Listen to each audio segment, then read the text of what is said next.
Welcome, ladies and gentlemen, those in between, and affiliated back to the Sleaze, and we are here tonight to resume the Monster Mash series with King Kong 1976. Any preambles you guys want to talk about before we get this commentary for those listening and who have forgotten this series before we start this? I can't believe we're here. It's been, I don't know how long it was since we last returned to the King Kong vein of this Monster Mash series. I think it was like 2023, maybe 2022 with Peter Jackson's King Kong. So at least we're coming back to a more interesting take again, another remake for Kong. Don't forget Skull Island afterwards, not far long after that one. Yep, and I guess I'll ask you guys, since we do have about 2 hours and 15 minutes, I'll ask you guys your history once we get into it. But Isaac, would you like to lead us into the old pressing play section?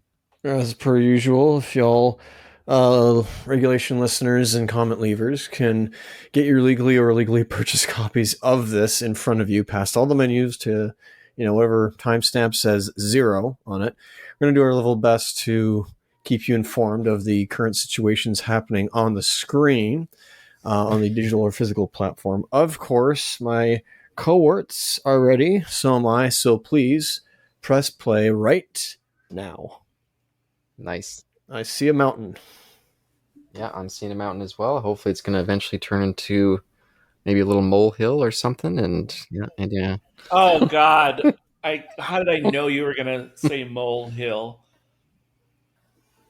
Well, but I'll start with you, Eric. What's your experience with this feature film here, King Kong 1976? Okay, I'll try to make it brief, but I probably saw it before 1989, but I just remember 1989 in particular because that was when it was like the 50th anniversary of the original movie. And so it was like there was a mini King Kong mania that was just happening in general.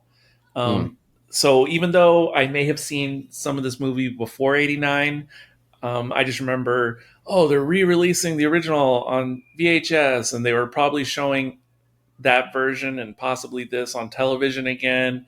So that's when King Kong got big in my mind, in particular in my childhood, was in 89 specifically.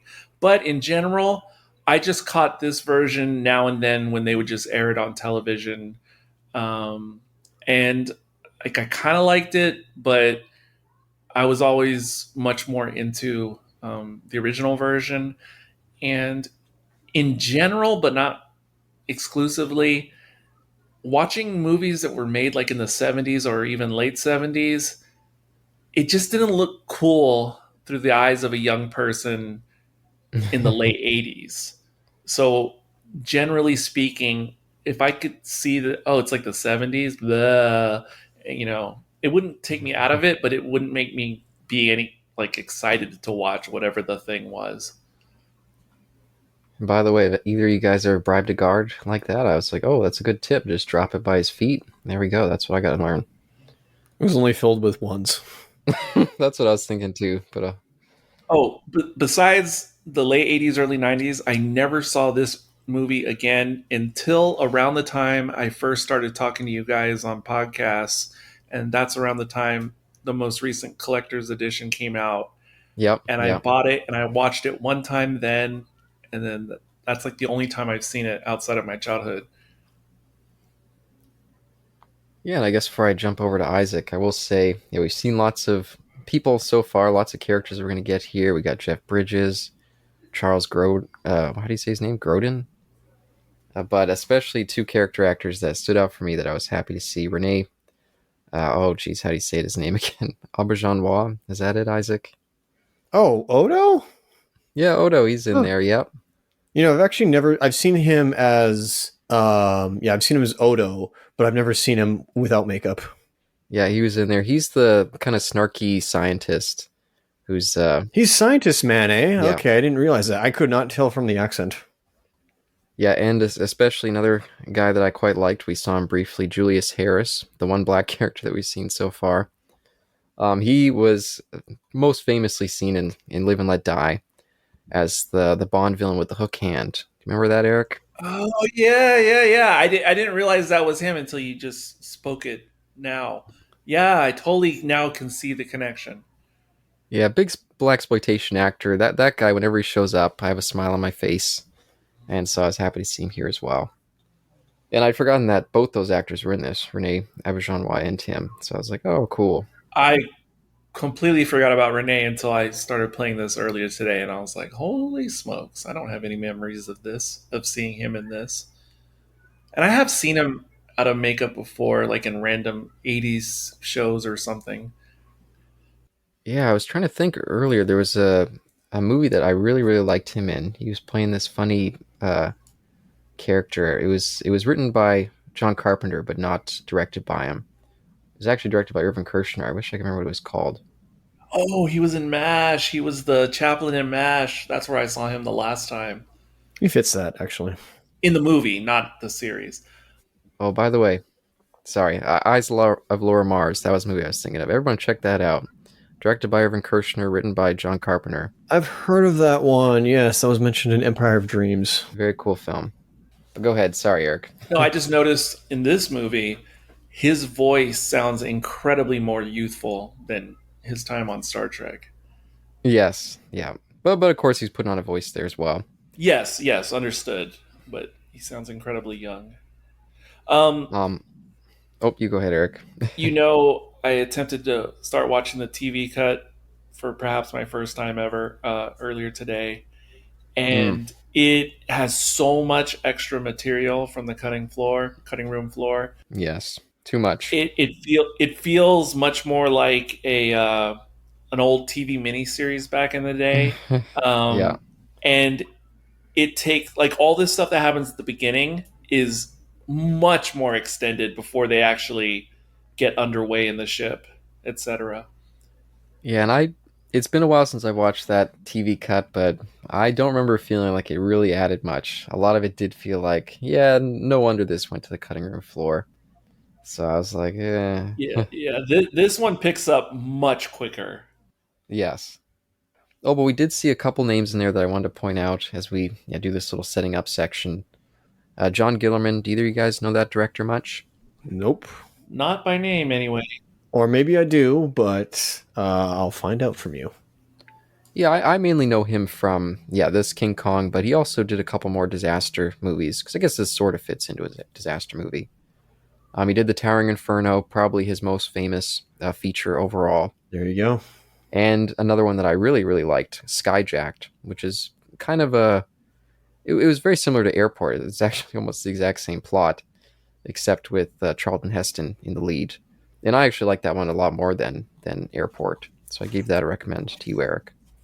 Sure. The first I'd seen, not seen the second that you just mentioned, but I also see Death on the Nile from '78, which I Oh, think I saw that once in the late '90s, but I couldn't tell you much more about it than that. yeah, and unfortunately, he does return for King Kong Lives, which we'll discuss one day. But oh, geez, the career goes downhill. Own but never seen. But another big name I wanted to make sure to mention early on and often is another one of those B movie famous film producers, a guy that I have some affection for, old Dino De Laurentiis. I don't know, maybe I just have a love for the underdog. But that guy in there, crazy old Dino, always trying to compete, always trying to seem like he's one of the big producers, but never quite getting there. You can definitely feel the ambition with this movie, but another one where he doesn't really quite get there to be amongst the great movies of the 70s or disaster movies of the 70s. It's just, Yeah, I have no idea off the top of my head all the things he's been associated with as a producer. I just have always had childhood memories that persist to this day. That when I see the Dino De Laurentiis at the beginning of a movie, I just know it's supposed to be something big. Um, I, I just that's ingrained from childhood. but he almost never is. That's the sad thing with Dino. Definitely like some steps up from like a Roger Corman or Richard Band. Significantly. True, true. But if you look at his overall output, especially the ones he released under the De Laurentiis Entertainment Group, but we'll talk about that a little bit later. That I'm not familiar with the overall. Yeah, but plenty of big ones in there. This Flash Gordon, Conan, Sound to the Lambs and Oh, I didn't realize Jaws was in this movie until today. oh, do we see a poster? No, not that Jaws.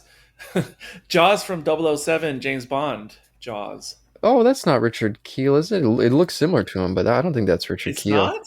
It looks just like him to me. I was thinking of him, but I assume it wasn't. My fault if it's not him. I just thought for sure it's him. Similar jawline.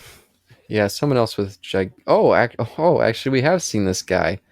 He was in Superman 1978. He played Non. Oh, that's who I'm getting him crossed So with. that's him, isn't it? I thought Okay. he was more Jaws than what's his name in Superman. I see the resemblance. Interesting.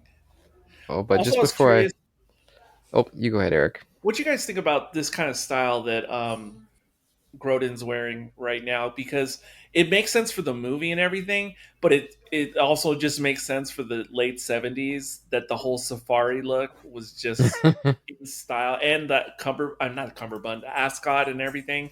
I'm just wondering what you guys think about that look in general. Oh, you go ahead, Isaac. Yeah, I thought it was a throwback potentially to, the like a shout out potentially to the first film in 33, but I didn't know it was an actual trend that was Yes.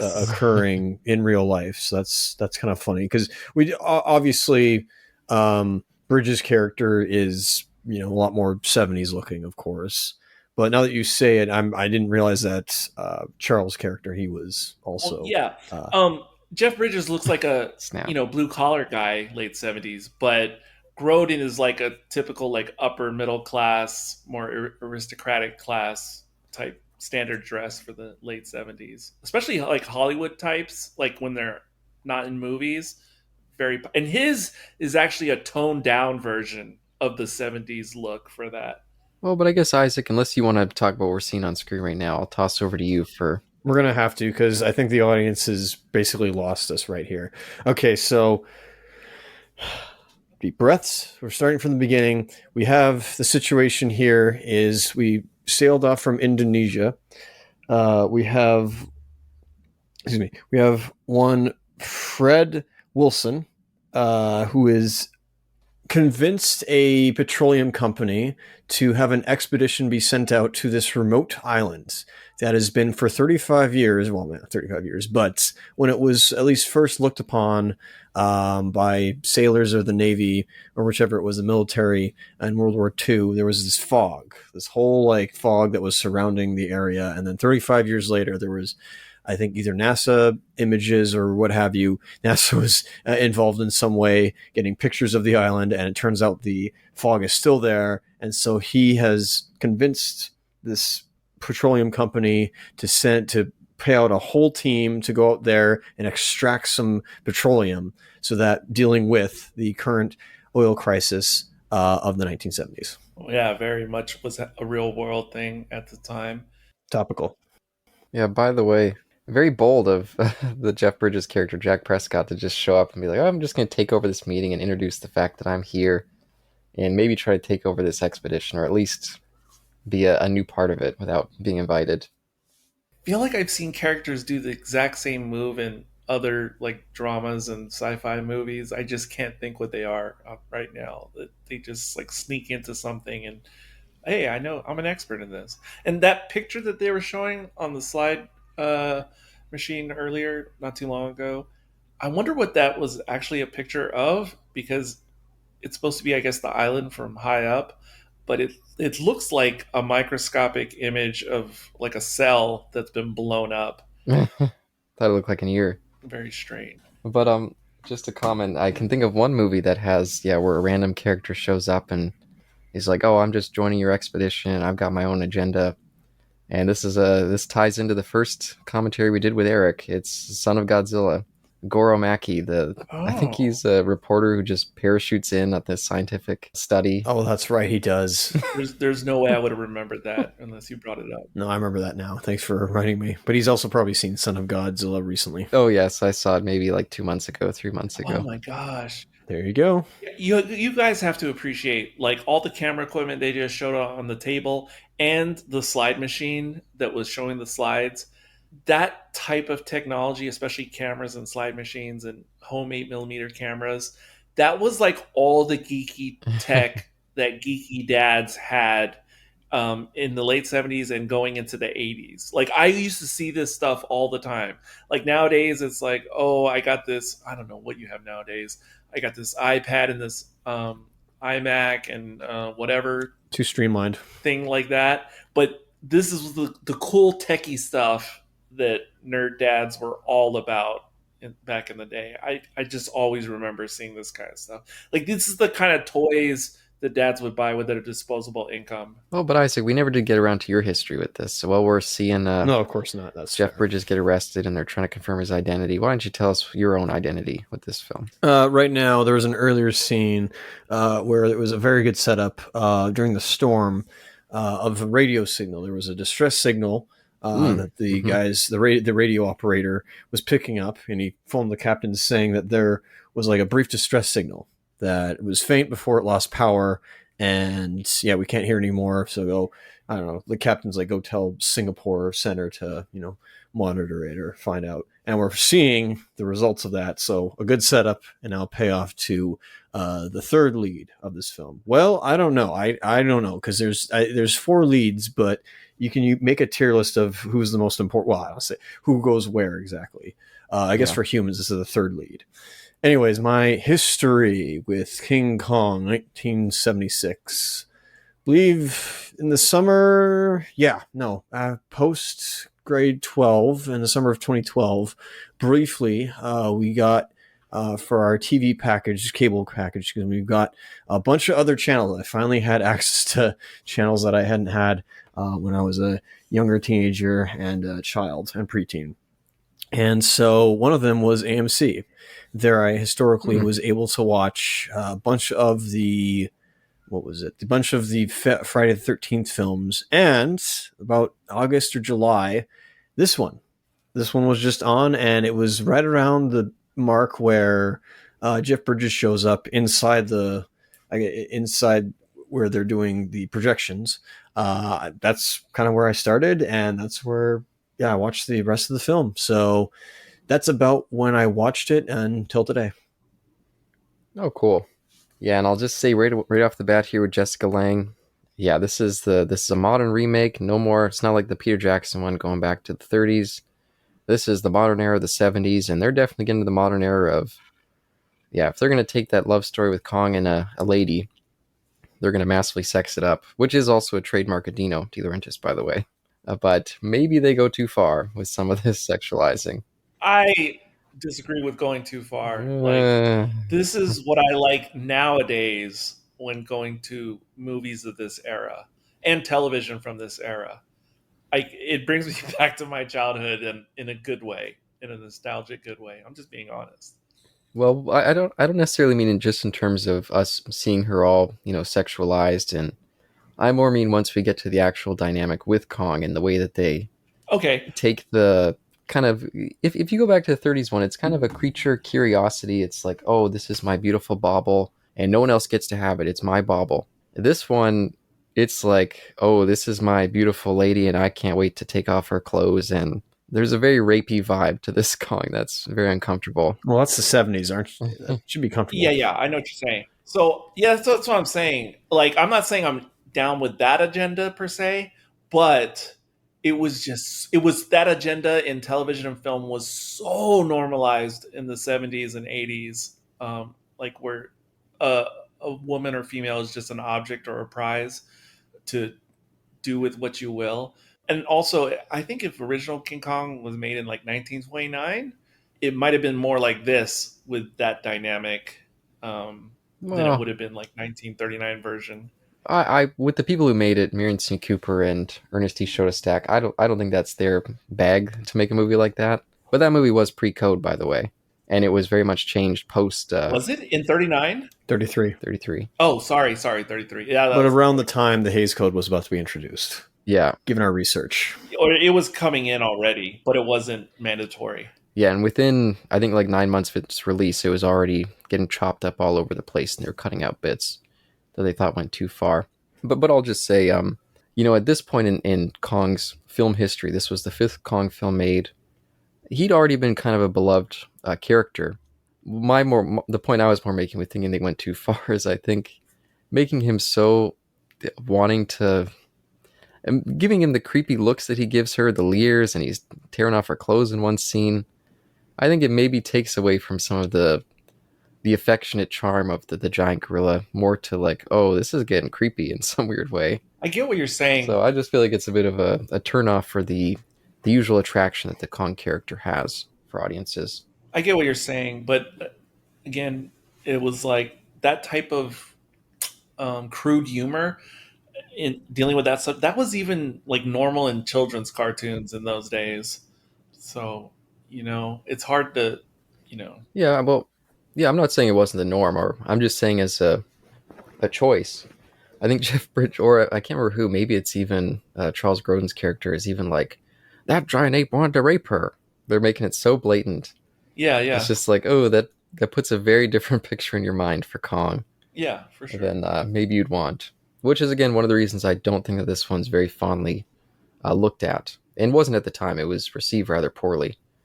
And I think it's continued to be kind of mixed to this day. I actually don't even know how it was received at the time, but you know, seeing all the ragtag crew on the ship and everything, which I never really noticed them until watching this movie recently. Um, they kind of remind me of like three things from other films. They kind of remind me of like the original crew in Alien. Um, kind of remind me of, especially when they were rescuing her from the dinghy and they're just all standing by the ship's side. Reminds me of a lot of stuff from Wes Anderson's Life Aquatic movie, and a little bit of like the crew in present day or modern times in Titanic '97. Hmm. Just saying. Any comments, Isaac? Workman. I agree. I actually appreciate this film for being what it's about and being not what it's about. Sorry, when it's set and it's actually a modern film, unlike a certain other one recent release. Wait, are you talking about 2005? Oh, No, no, not that one. The other one, my lowest one, unfortunately. oh, Kong Skull Island. Oh, come on. Sorry, Come on. sorry, had to go there. Just because it also is set in the 70s, and I think this one, just because it's in the 70s, is a much better job than that film. But sorry, I gotta. That's a Interesting. lot. I hopefully that'll be the last I hear of it, or hear of me talk bemoan about It's that. fine. I really like that movie, and it's not the kind of movie I would usually like. Skull Island. I really like it too.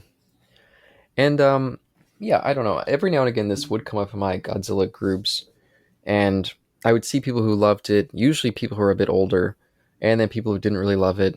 Often people a bit younger who didn't really like the Kong costume and stuff like that. Yeah, that makes sense to me. I still have a lot of nostalgia for this one, and I remember when the Peter Jackson one came out. It was kind of like I felt conflicted. Like, oh, which one do I like more? Sure, this one looks more cheap, but the new one looks so amazing. But it's funny now in retrospect, post you know Peter Jackson kind of falling and getting a chance to look back at modern effects. It's kind of funny that out of the three Kong kind of King Kong labeled films, I feel like the 33 one actually holds up as looking visually the most consistent and probably the best. Because this one, a lot of flaws in terms of the effects and the Kong suit, and then the 2005 one, fantastic looking Kong, but so many cheap, weird effects in that as well. It's just strange thinking about how flawed both of this one and the Peter Jackson one are ultimately. I lightly agree with everything you just said, but I weirdly feel like I'd have to revisit 2005 to make up my mind for sure again now. Oh, there's some crazy stuff. One of the reasons why I am not bothered to revisit this movie nowadays is not necessarily because it's Kong and all that, but because something that happened to me with getting older. Um, I just have a weird, even if the movie is not that great, I just have this newer appreciation for the big production Hollywood movies that came out post Jaws and Superman. Um, like, just even if the movie's kind of crappy, I just have this weird nostalgia as an older adult now for the big budget movies of this era in Hollywood. Because even if they're not fantastic, there's just something about them I can't quite put my finger on that just makes them look special. Hello, Psycho. Sorry. Oh, I guess I missed the scene. Whoops. I completely forgot I was this looking away with that. I forgot about Yeah, that. there's that. at the scene completely until I was watching it earlier Oh, today. and for the audience who has lost us because we're not giving context to what's going on screen. Montage. I personally greatly appreciated this. I love Also this because montage. of Yeah, John Barry's music, which Caleb will crucify shortly. But crucify what? I think it's like this is needed because I think you don't need to have so many interactions of us telling, like, not just telling, you're showing us this instead of doing and like them having the conversations. I can live with that. It's been, it could be 3 days, 3 weeks. I'm not too sure. They're all here. I can believe then, okay, they're probably a lot more tight and they're probably not at each other's throats with their tablespoons, knives, and forks. What we need is a crazy Billy Zane character running around the ship right now. Oh my Not god. necessarily. Wrong movie. No, I actually there's a lot of stuff I love about this whole on the boat part of it. I like that even though Jack he snuck on this ship, he was has an ulterior agenda. Immediately, Fred is like, "Oh, I see some use for this guy. I'll put him to work," and they become kind of I don't know a little bit of opposing collaborators at the same time, and then yeah, Dwan shows up, and immediately she's the crew's charmed by her, but it's still very clear that her and Jack are the one that have the relationship going on. No one else is really stepping on that. I thought that was nice too. It would have been really easy to throw in some sort of romantic jealousy with Fred. I like the way they keep it more focused in that way. And for you, Isaac, oh my gosh, John Barry crucifying, that's the best part of this movie. I love his score for this thing. Okay, sorry, I had to get a reaction out of you, especially since next year he does, not next year, whenever it is, he later does Game of Death. Game of Death. There we go. Yeah, one of his lesser scores, but the guy overall was just fantastic. Had a great career. I am in so love, like composer love with John Barry's stuff in movies in general, Yeah, even though yeah. he's one of those composers who heavily recycles his own material. Doesn't matter. I don't care about that. And I've been looking at what I've watched in the last week. There was something I watched, maybe it was Dragon Slayer 81, where it sounded so much like a John Barry score. I was like, you should have just got the real guy, and it would have been that much cooler for that Oh, movie. I just have to comment. I almost forgot because we were talking over that scene, but the fact that Dwan's story about her life being saved by Deep Throat, she refused to be in the room to watch that dirty movie, and that's what saved her. I was like, oh, there's a little call out for the time too, mentioning Deep Throat from a few years earlier. Yeah, absolutely. God, that joke was everywhere in the late 70s, early 80s in many things. It does make it very dated, but it's still just a fun little call out for the time. But her whole Dwan name, I don't know why they went with that choice. I just don't really. Calling her Dwan just is kind of annoying. It reminds me of, makes me think of Final Destination. I think it's the second one when they have a character named Clear Rivers. I just hate that they name that character Clear. Every time I say it, it annoys me. Or every time they say Well, it. she explains it in the movie why she calls herself. Yeah, I know they explain it, but I don't know. Just don't much care for it. What do you think, Isaac? Any comments on any of that shenanigans? On her name? Or just any of the stuff we're discussing, their name or whatever else. Well, I haven't seen Final Destination 2, so I don't really have any reason to comment over that. I will comment, though, I did like the first bit and use of, well, you can almost say a motion tracker would later be used in Alien and Aliens. But just setting up that, there's the island. There it is on the radar. And then there's a little blip. That's a good little hint of, hey, Oh, I missed that shot. I didn't know. I wasn't paying attention. Now we have the first expedition, the first recon crew going through the fog, going through the pea soup. And I appreciate the scientist man. I appreciate Renee's explanations, even though again maybe not necessary. I just like that he's giving explanations for we're coming up soon. The shore is not shore. The clouds they're only was it like hot warmer than the vapor. The water no the water Hmm. is warmer than the vapors in the air. It's weird. So I don't know. I appreciated that like technobabble being there. Yeah, I like that too, and I always love this moment of yeah coming up to the mysterious island and all the fog. The King Kong story, just the skeleton of it is just so it's built so well. So seeing it all these different versions, I think is just cool. And it's a different form of as like hmm would you I remember Eric used this term, I'll flip, when we were doing Aerosmith. um what like colon no colonial expansion or whatever it was called. Though that was going native. That's right, whatever that term is. But this is Yes. the modern equivalent, I suppose, Yes. of the Lost World and or colonial expeditions 100%. and expansions. But instead, it's now we're looking for oil, and anywhere we can find it. Yeah, I was even having trouble on that conversation trying to remember what the common terms are for that genre. But I brought it up during Aerosmith, by the way. That's not like the band, it's like an Arrow and Smith put together Yeah, no, not Yes. AERO. from 32. And I was saying that those types of movies, like Going Native, Gone Safari, whatever, that was an incredibly popular genre in general in the silent era and like all the way up to the original King Kong.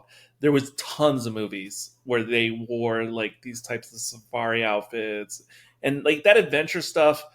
It was kind of like coinciding with like the burgeoning sci-fi genre in book and film as well at the time.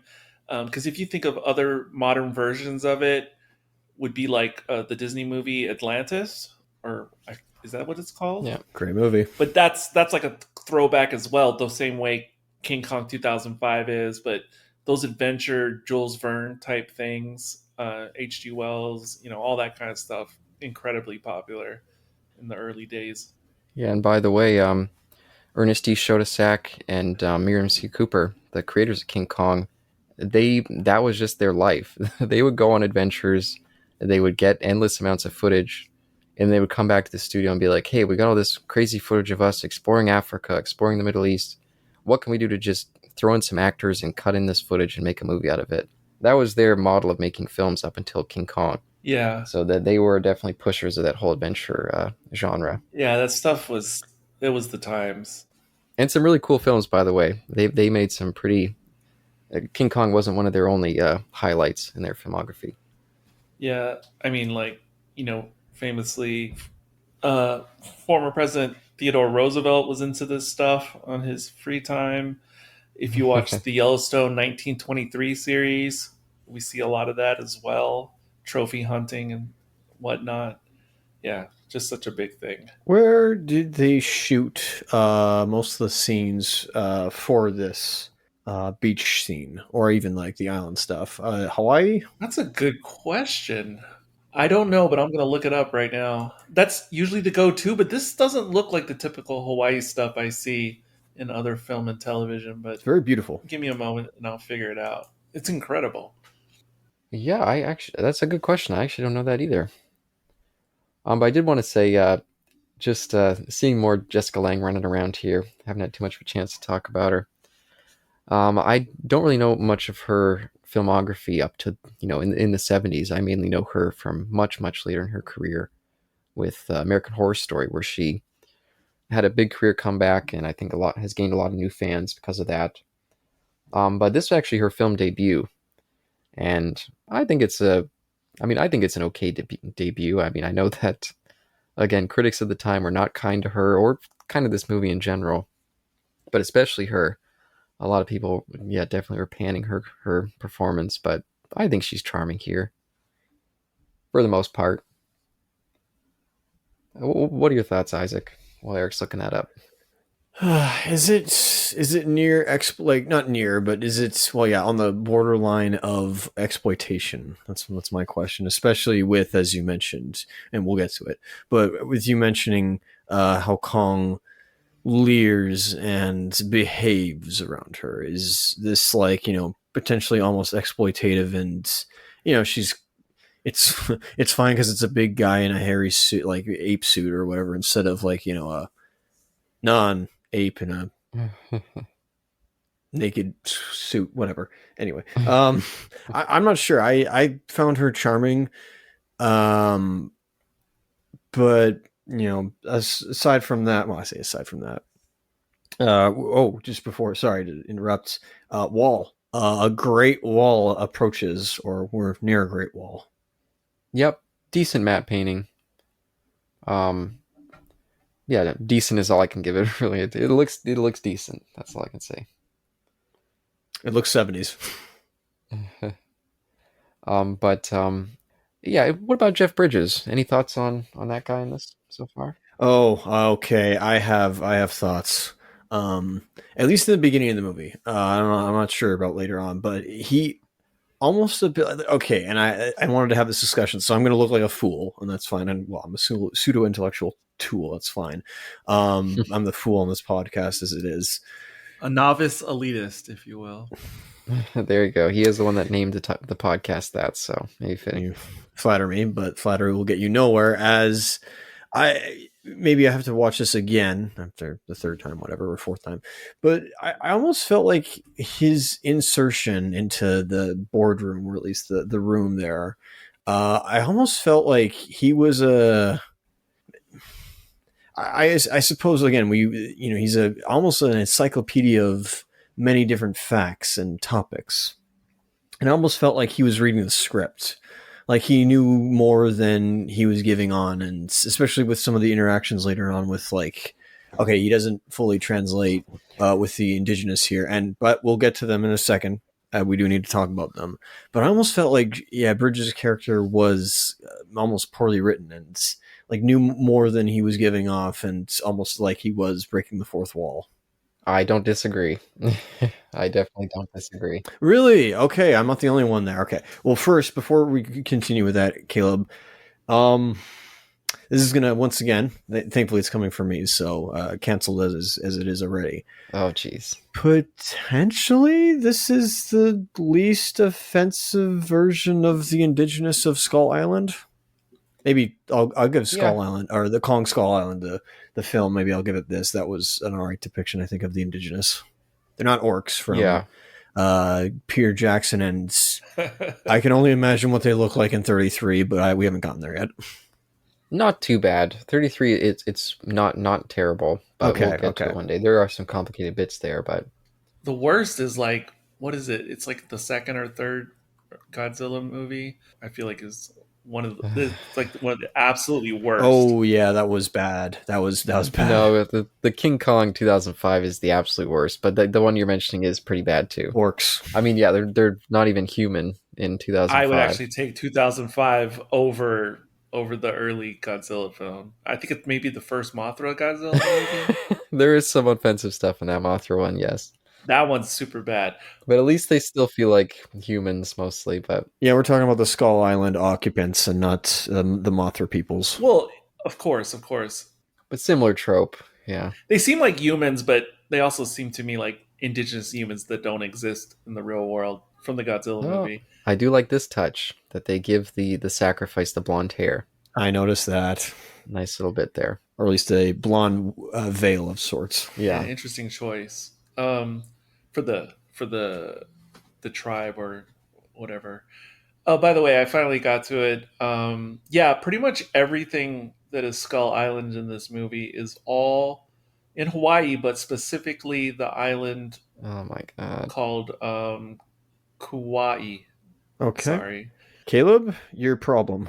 Not necessarily a problem, just again, they're hyper sexualizing this, and with this sacrifice guy, the guy who's the representative Kong, he is going to town, fucking that log there, fucking that piece of wood. It is a bit much. I see. This is where, like, I guess I noticed that, but I also was like, borderline between, is this like, an actual like indigenous, or at least an actual tribe, I say tribal, but just an actual culture's practice, and how they do their movements. And I shouldn't be one to judge that and say like, oh, this looks very hypersexualized. But if this is a made up one and not based off of real life, fair point. Yeah, I don't know anything about the anthropological accuracy of having showing that and having those types of themes. But what I do know from archaeology and anthropology is that all the oldest art they ever find anywhere on any continent, like Yeah. little things made out of clay and wood, it's always something with a massive phallus, or it's something with extreme bosom or behind. All the early art of every culture is always that. So, that's all I can say about that. By the way, I love the pompous, in charge way Jeff Bridges is standing right there with the. He's got his leg up, and Yes. Yeah. Yes. Oh, something else I was going to say about this being like a throwback to this genre, the imperial exploration or whatever.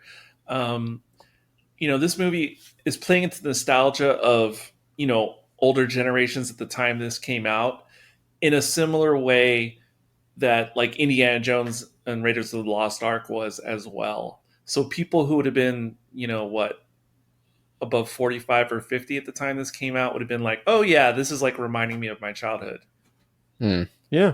the stuff I would see when I was younger. Oh, but I I'm don't know curious about. for you, Eric. Oh no, you go ahead, Isaac first. Sorry, just quickly. I like this detail potentially that the natives here, sorry, the indigenous here, slip of the tongue, the indigenous here almost don't seem shocked. I say shocked, but they don't seem appalled by, oh, it's outsiders. It's almost like they have seen like them, but they've witnessed many other like outsiders before. I guess as Jeff Bridges' character was mentioning before, that there were Spaniards who sailed here. Oh, what else was there? There was another one I can't remember off the top of my head. But basically, I kind of like the idea that they're not ignorant to the fact that there's an outside world, and they've seen other humans arrive on this island before. Anyways, where you were going with your question, Caleb?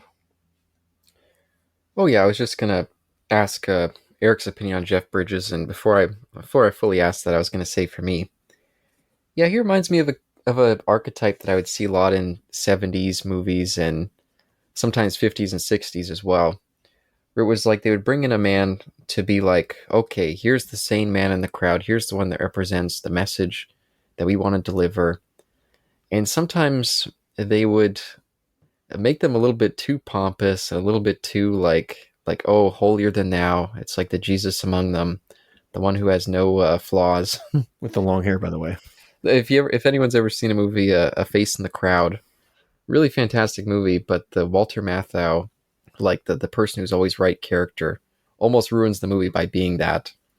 And I'm not going to say Jeff Bridges ruins this movie by any means. I do enjoy him in it, but sometimes his pompous kind of, oh, I'm the man who knows what's right, and some of that can be just a little bit over the top, I think, in this, especially at the very end. I feel like some of his stuff in the New York segment is just a little bit too much. But It's funny you bring this up because I never really thought about that angle much in this movie or other movies from the time period you were talking about, because it's just like kind of always been there in my mind in that era. mhm. But it's funny you bring it up though, because I don't think about it in these times. But when you have a character like that in modern movies, it bothers me immensely when that happens in movies of like the last, say, 10 years or so. I really don't like it in those situations. um, Thank you for getting back to me on Jeff Bridges, because my take is kind of different, I guess, in general, which is I only really started appreciating young Jeff Bridges as an actor much more as a much older adult, because I had only seen like this movie and one other when I was younger, when he was younger, and didn't think about it much when I was a kid. But as an adult, I love now seeing anything where Jeff Bridges is quite young. Let's say anything before 1985, approximately. It doesn't matter how good the movie is or his performance. He I can't explain it. He just feels like a leading kind of guy. I mean, with the face. I mean, uh, he just has like, I just look at him in anything when he was young, and I'm like, this guy should be a lead in whatever movie of this era. And I always feel like he should be known for many more movies, or should have done many more popular movies in this time period, late '70s, early '80s, because he just looks, just from looks, like watching this with no sound or looking at still images, I would just be like, yeah, he's the guy. He's the guy for this role. And I feel the same way about Jessica Lange. Just looking at visuals of her in this movie, I'm like, yep, she's right for that. Without even commenting on their acting, whether it's good or not. But I love him in this, the way he looks, youthful, and I feel the same way in, of course, Tron. But Starman is a movie that a lot of people haven't seen, especially younger Oh, love generations. it. He's so good in that. I adore that movie so much. Yeah, when I think of young Jeff Bridges, that's the one I immediately go to. Another Carpenter, by the way. I guess he's come up twice now, but I Yeah, people my age, a lot of us have nostalgia for it, but people who are younger than Gen X mostly have no idea that that movie exists or anything. huh. So underrated, I think, for the younger than Gen Xers. Yeah, I don't. I've always known about it, but I guess I don't know. I feel like it was on TV a lot. Yeah, but you're not a typical millennial. Neither of you are when it comes to media. I feel like I'm still the rule, not the exception. Caleb's the exception. No, you're not the rule. You're not the rule. Sometimes I feel like I am. But so separated from the performance, because I agree, I quite like the performance mostly all the way I through for agree as him, and I well. think he's got a great look with that hair, Oh, and I I think that love their it. overall their chemistry is really strong. Yep. But do you feel any of that like over like okay, this is the guy he's the man that we gotta to follow his morals. I think my view of him and the movie and the time period is way too, like, I have way too much bias in like a nostalgic kind of way that it's difficult for me to judge it seriously like that as a critic. I would have to do another dedicated watch because I don't, I'd have to recuse myself, um, That's fair. because I'm too tainted by nostalgia, etc. Yeah, and by the way, one of the things I really like about this adaptation versus the Peter Jackson one is I like how much they captured the fact that yeah, the guy who's the leader of the expedition, maybe he's coming in with some of his own like selfish desires, but he's not a full on like villain bad guy like Jack Black in the 2005 King Kong. When you Right. walk away from it, it really is like, oh, that guy's the bad guy. This guy's more of a complicated. Yeah, he's definitely driven by his greed, his desire to advance. But the way he treats all the people around him, he's not really a bad guy. Yeah, I agree with what you're saying, but I also, the way I see it now, thinking about what you just brought up, it makes sense for me for like a villain in a late '70s movie to be a little bit more dimensional. And the Jack Black guy, I completely agree with you, but also I I feel like that's Peter Jackson trying to channel like '30s or '40s nostalgia, and and that's how baddies just felt, generally in that era, '30s and '40s, and he's just bringing it to 2005, so it feels weird. I don't know if that was his Well, intent, yeah. but that's sort of how it makes sense in my mind. That's funny for Kong because yeah, the lead character in that one is much more complicated too and much more human and just not a cartoony villain like Jack Oh, you Black mean kind in of the becomes original? in the original. Yeah. Yeah, well, that's what part of what makes that movie so surprising when you go back and watch it now, is that it did come out at that time, but yet it's not necessarily what you'd expect. Yeah, and admittedly I do like this whole sequence too, and I usually do in the Kong stories, the sacrifice moment. I don't know, maybe I'm just too in that old school way, but I love these old adventure kind of stories as well. So Also, I don't know if you guys know, but like the headdress she's wearing right now, um, I guess it makes sense for the movie. Again, like the safari outfit, but I wouldn't be shocked if they literally picked that up from Macy's or J.C. Penney's circa 1976, because hookah shells were heavily in fashion, in style in the late 70s, very early 80s. So they might have just picked that up at the department store. I'm just being honest. Like, it's totally late 70s. Oh, by the way, I do love that they have this tiny little puddle of gas there. The perfect pull for Fred. Like, oh my god, I know it's confirmed. The gas is here. They just have like this tiny little place, or the oil, I should say, is here. Um, uh, this whole set with the wall and everything, this is another thing again why I can't be trusted when I watch movies from this era, or like the big epic like sandal Bible pics, etc., from the 60s and 50s, because whenever I watch an older movie, especially 70s or prior, and I see these ginormous physically made sets, I'm always in awe of them, even if the movie is complete garbage. I can't think critically.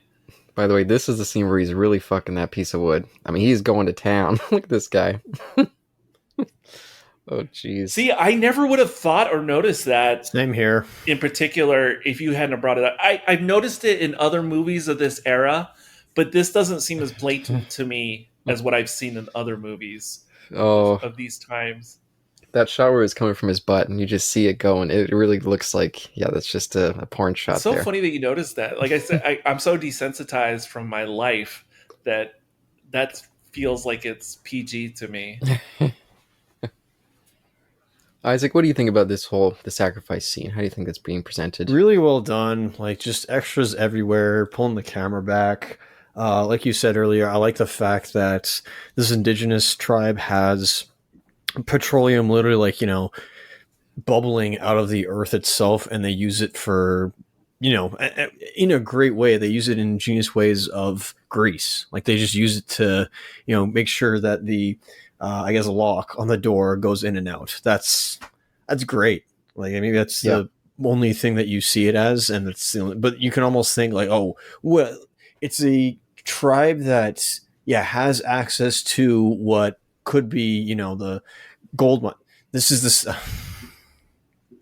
I'm sorry, Caleb. I'm sorry. It's the Fremen. They have the spice, and the entire world needs that spice in the form of petroleum. So that's pretty fun. And for this, they're using it for just simple devices, and they haven't invented the wheel.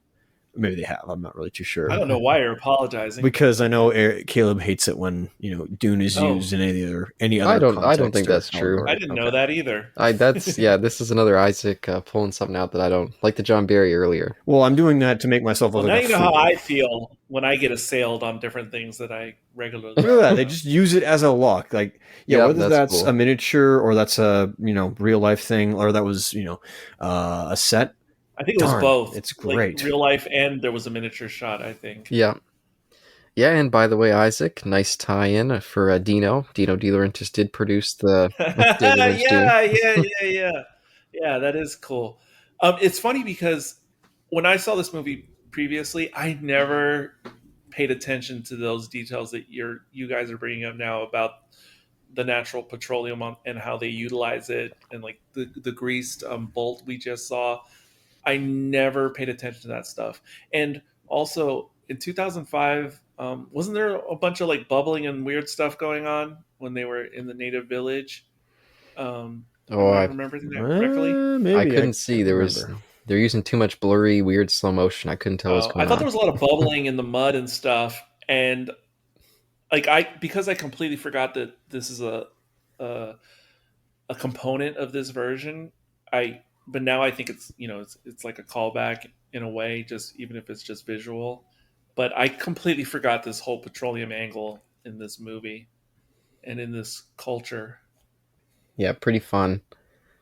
And this was, I would always get excited whenever I'd watch this when I was younger. I'd be getting excited and scared. This was the Kong movie that I thought was scary when I was a kid. The scene with the snake and just the overall look of him. He was always a creepier Kong than the 30s one, or any of the Godzilla ones. Oh, so you're saying he's scariest at this point in the 30s version? No. I'm saying the Kong in this movie has the scariest Kong for me, at least when I was a kid. I can see it. So whenever it was getting to this part, and he'd be coming for that's when I'd be getting excited and scared at the same time. Like, oh gosh. So, Yeah, I don't know if this was the scariest version of Kong when I was younger to me. And I think part of the reason is because there was so many other movies I saw that came out in the late 70s and early 80s that terrified me so much more than this. oh yes, Um, of course. yeah, so I think that's why I could definitely see it though. I would be more, like thrilled at this moment in the movie. It's just I saw so many other more horrifying things at the time before I saw this movie. But it also sets me up for some disappointment because the glimpses of the Kong we get here, pulling out a little bit of that Jaws effect of only getting some glimpses. Oh, he looks Yes. like a real ape. He looks like he's towering and scary. Once we start to see the real Kong that we're going to get for this movie, it's a little bit less impressive, and I think everyone involved felt the same way. Everyone was pretty unhappy. And Dino is, I mean, his career was dogged with his ambition, never quite living out to the budgets that he ended up having, or at least more likely where he would allocate the budgets. He was never known for being great with money. And so he wanted to have a giant animatronic ape that would be used for these scenes. And they ended up just having to go with a man with a suit just because that's all the money that they ended up having at the end. But boy, does it not live up to this early part. Yeah, I agree. Up so far everything's been fine visually, but I agree it gets bad later. Also, I never noticed until now the scenes we were just seeing, especially the long shots of Kong and everything. It reminds me of watching the pre-special edition Star Wars and Indiana Jones and Mm-hmm. Alien. Like you could see all the matte lines on the Blu-ray version from Shout Factory. But all that stuff, I think, overall looked really good this whole sequence. And still looks really good. Good Yes, I compositing. agree. I agree. Totally agree. And so many extras. This movie, they really got a lot of people involved for these kind of big epic scenes. And you definitely miss that in modern movies where they just fill it out with CGI extras. You A can tell. million percent. Although I have yet to see the recent um what is it called? The Oz thing? Oh, Wicked? Um Wicked. I have yet to see it, but I've only seen a little bit of the behind the scenes, and that's the only reason I'm curious to actually watch the movie is because they made a massive set. It had a bunch of extras, but the Pretty cool. trailers just look super CGI. Yeah. But It had bad trailers overall. It was a solid movie. Not nothing super standout, but solid. I'll get to it because I was intrigued by the massive set. I like how they call this stint that they're about to do, or they're doing, excuse me, 4th of July, and we're 5 days away from the 4th of July. By the way, I like that leap and climb. I suspect I'm trying to figure out how they made these huge sections of the wall, and I'm guessing a lot of the long shots are forced perspective in some type of way. Some of them, I'm not saying the one we're looking at right now, because I can't imagine they made that much of it 1-to-1 scale. It's just not possible. It wouldn't Um, surprise me. I'm guessing. I think some of the long shots are forced perspective. The ones that aren't matte. At least this one giant wall that it seems like they made. Yeah, they made that. I think, but like Yeah. what we're seeing right now, that's not real set behind them In front, when they show that behind, this whatever. angled shot. But yeah, they made the central part in full scale, I believe. That's fantastic. The gate. But that's probably where you were referring to, Caleb, where the budget probably went with all the effects. Oh yes, Dino, and again, you see this throughout. I think people. I've never seen Flash Gordon, but I always hear this about Flash Gordon and the David Lynch Dune. It was the guy is so funny. It was like he would get these big visions in his head, these grand visions, and he'd be like, "Oh, I gotta see it exactly how I want it. Throw all the money at that." And then they'd be like, "Oh, goddamn, Dino, we're done the sequence, but what do we do with the rest of the movie?" It's like, "Oh shit, I guess we just gotta get what we can get." I swear, a conversation or commentary on the 80s or what is it, 81, 1980, whatever it is, Flash Gordon, that I would sign up for that so quick because briefly when I used to watch that movie in the late 80s, early 90s, yeah, it seemed terrible in all the Dino De Laurentiis ways you're describing visually and effects and budget. But as an older person now, that's another one that's changed with Mm. my older eyes and brain, in the sense that movie looks like, if however much it costs to make Gone with the Wind or Wizard of Oz, multiply that budget by 100 and make Flash Gordon in 1939, and that's what the Dino De Laurentiis is. It's like if you had an unlimited budget with 1939 technology. That's what that movie is. I swear. And if you think about it in those terms, it's incredibly, like, it's an incredible visual masterpiece. Kind of like when you watch the original Metropolis, you're like, how did they do this in 1920 whatever? So if you pretend Flash Gordon was made in color in 1939, it's amazing. It's incredible. It's like top notch effects equal to Wizard of Oz, if that makes sense. Yeah, one day I gotta watch that movie. I don't know why I've never seen it, but Yeah, but if you watch like Star Wars 77, then you go, hell no, like, get this out of my face visually. yeah, and that's what's too bad with this movie, and again, a lot of Dino projects in general is there's so many high highlights in this. There's a lot of grand scope. I feel like the script is mostly pretty good too. It's just there's some a lot of it is visual. A lot of it is I feel like that whole New York sequence goes on too long, and they didn't have the budget anymore to make it really enough to justify how Hmm. long that ending goes. But I always feel like he should have been up there with like one of the great producers of his time. He just couldn't manage his money. That was a consistent problem for him. I'll tell you what De Laurentiis Flash Gordon is. It would be like the closest we'll get to Jabonowski's Dune. Or I think I, Jodorowsky. Jodorowsky. if Jodorowsky's Dune was made, it would be something like Flash Gordon by De Laurentiis. Like, Oh, cool. it's nuts. It's they don't care. They don't care. Reckless abandon. They don't care. Oh, and by the way, I couldn't get the number confirmed, but I did see that this movie, because again, they blew their budget way early, and Dino ended up throwing an extra like 7 million on it too, to just be like, Oh, oh crap, we keep great. getting behind, keep throwing more money at it, and then eventually it was just like, okay, now we're strapped. And still, when you get to the end of it, the effects budget feels like it dropped out of the floor. Oh, but here we go. There's Kong. Isaac, I'm curious what you think of this guy in this one. Is it a guy in an ape suit? Oh yes, yeah. Except I Of course, think yeah. there's a No, it's a trained ape. Ooh, cool. yeah, just a guy in an ape suit. But yeah. What do you think? Because I know we've discussed Kong, and you didn't really. I don't think you really liked how he looked in that 2005 one. The fact that he was just a big gorilla. Do you like the more kaiju take here? Yeah, that's a good point. I don't know if I gotta go back to what I thought of that one. It's been a while. Um, I wonder. I don't know who it was that did the suit design for the suit. I wonder if it Stuart Freeborn who did the apes for Planets of Apes. I'm not sure. Sounds right. Or but he also did, or was it a different guy that did the 2001 apes, or sorry, proto humans. Yeah, I'm wondering if it's the same school of thought, or they come from like the same school potentially.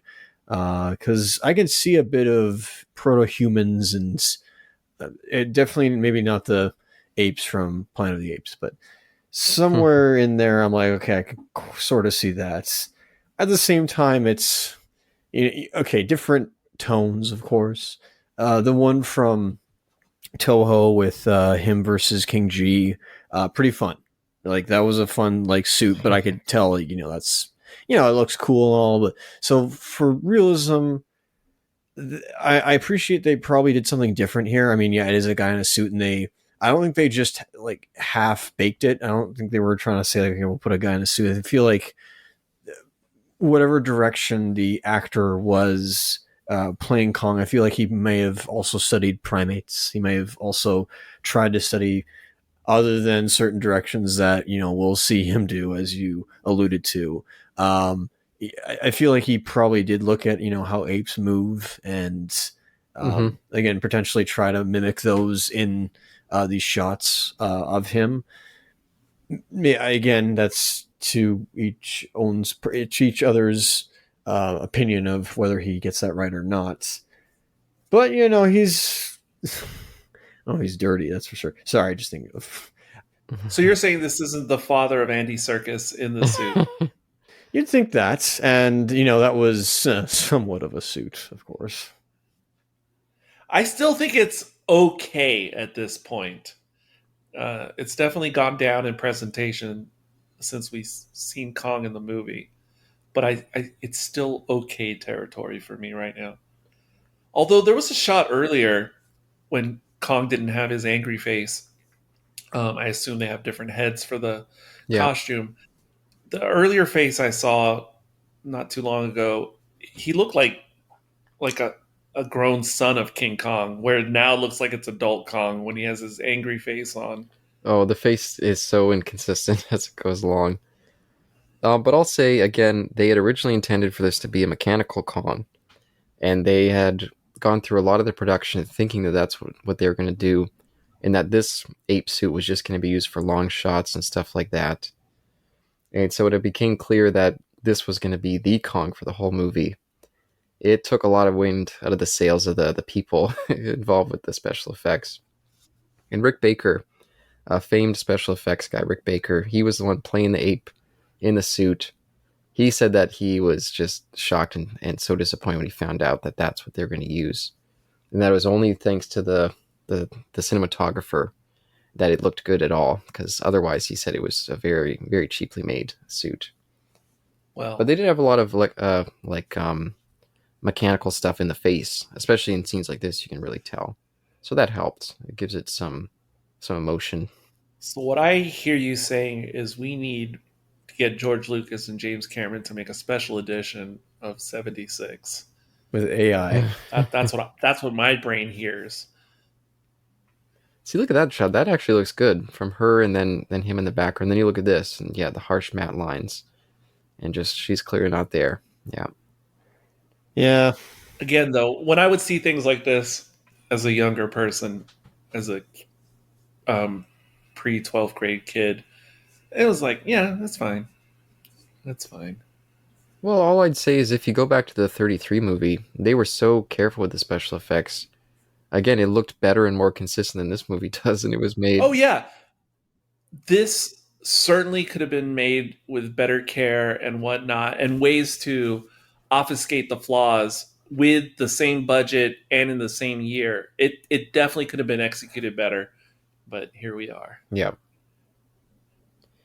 And this stuff I think always works. The early scenes of Kong meeting his or finding some sort of level ground with their bride. Oh, they got her rolling around in the mud. Here we go. Yeah.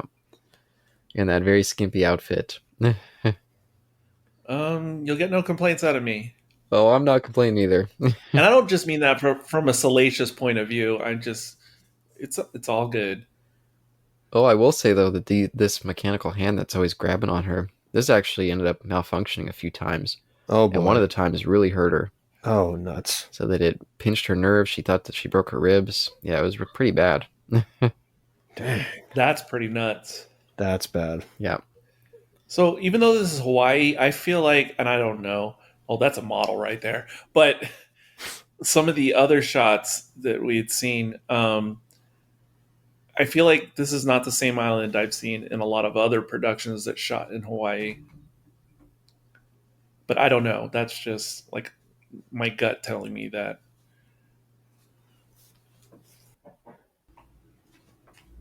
Yeah, by the way, did anyone recognize this cap or that guy there who just shot off the rocket? The actor looked familiar, but You mean from something else? yeah. He looks like he could have been in classic Doctor Who or something, or like a Star Wars extra. Oh, I'm just looking it up now. Ed Lauder. Let's see. He's very familiar, this character actor, whoever this guy is. Yeah, I don't know if he's American, but he looks like he could be British. Yeah, American. Yeah. The first thing that pops up is Cujo for me, for my memories. Which I have not seen since I was a kid. Oh, I thought you were saying in general. I was going to be like, what? No, since I was a kid. I have never seen that movie. Because I feel like everyone from your generation at least saw Cujo, at least most of them. Yes, true. That movie was just everywhere. Fact check true for my generation. Pretty much all those Stephen King things that came out in the 80s, all of us saw growing up. That's fair. I was trying to think of one of the more rare ones, but I can't think of any from the 80s. Mangler? You see the Mangler? No. There you go. And there is some stuff that came out in the early 80s, not just Stephen King, but other stuff. That was my period when I was out of the country, so certain things I missed on television and film. Snap. Mangler was actually 95. Yeah, that was the downturn. By the mid 90s, those Kong or those Kong, those King movies were getting more and more obscure.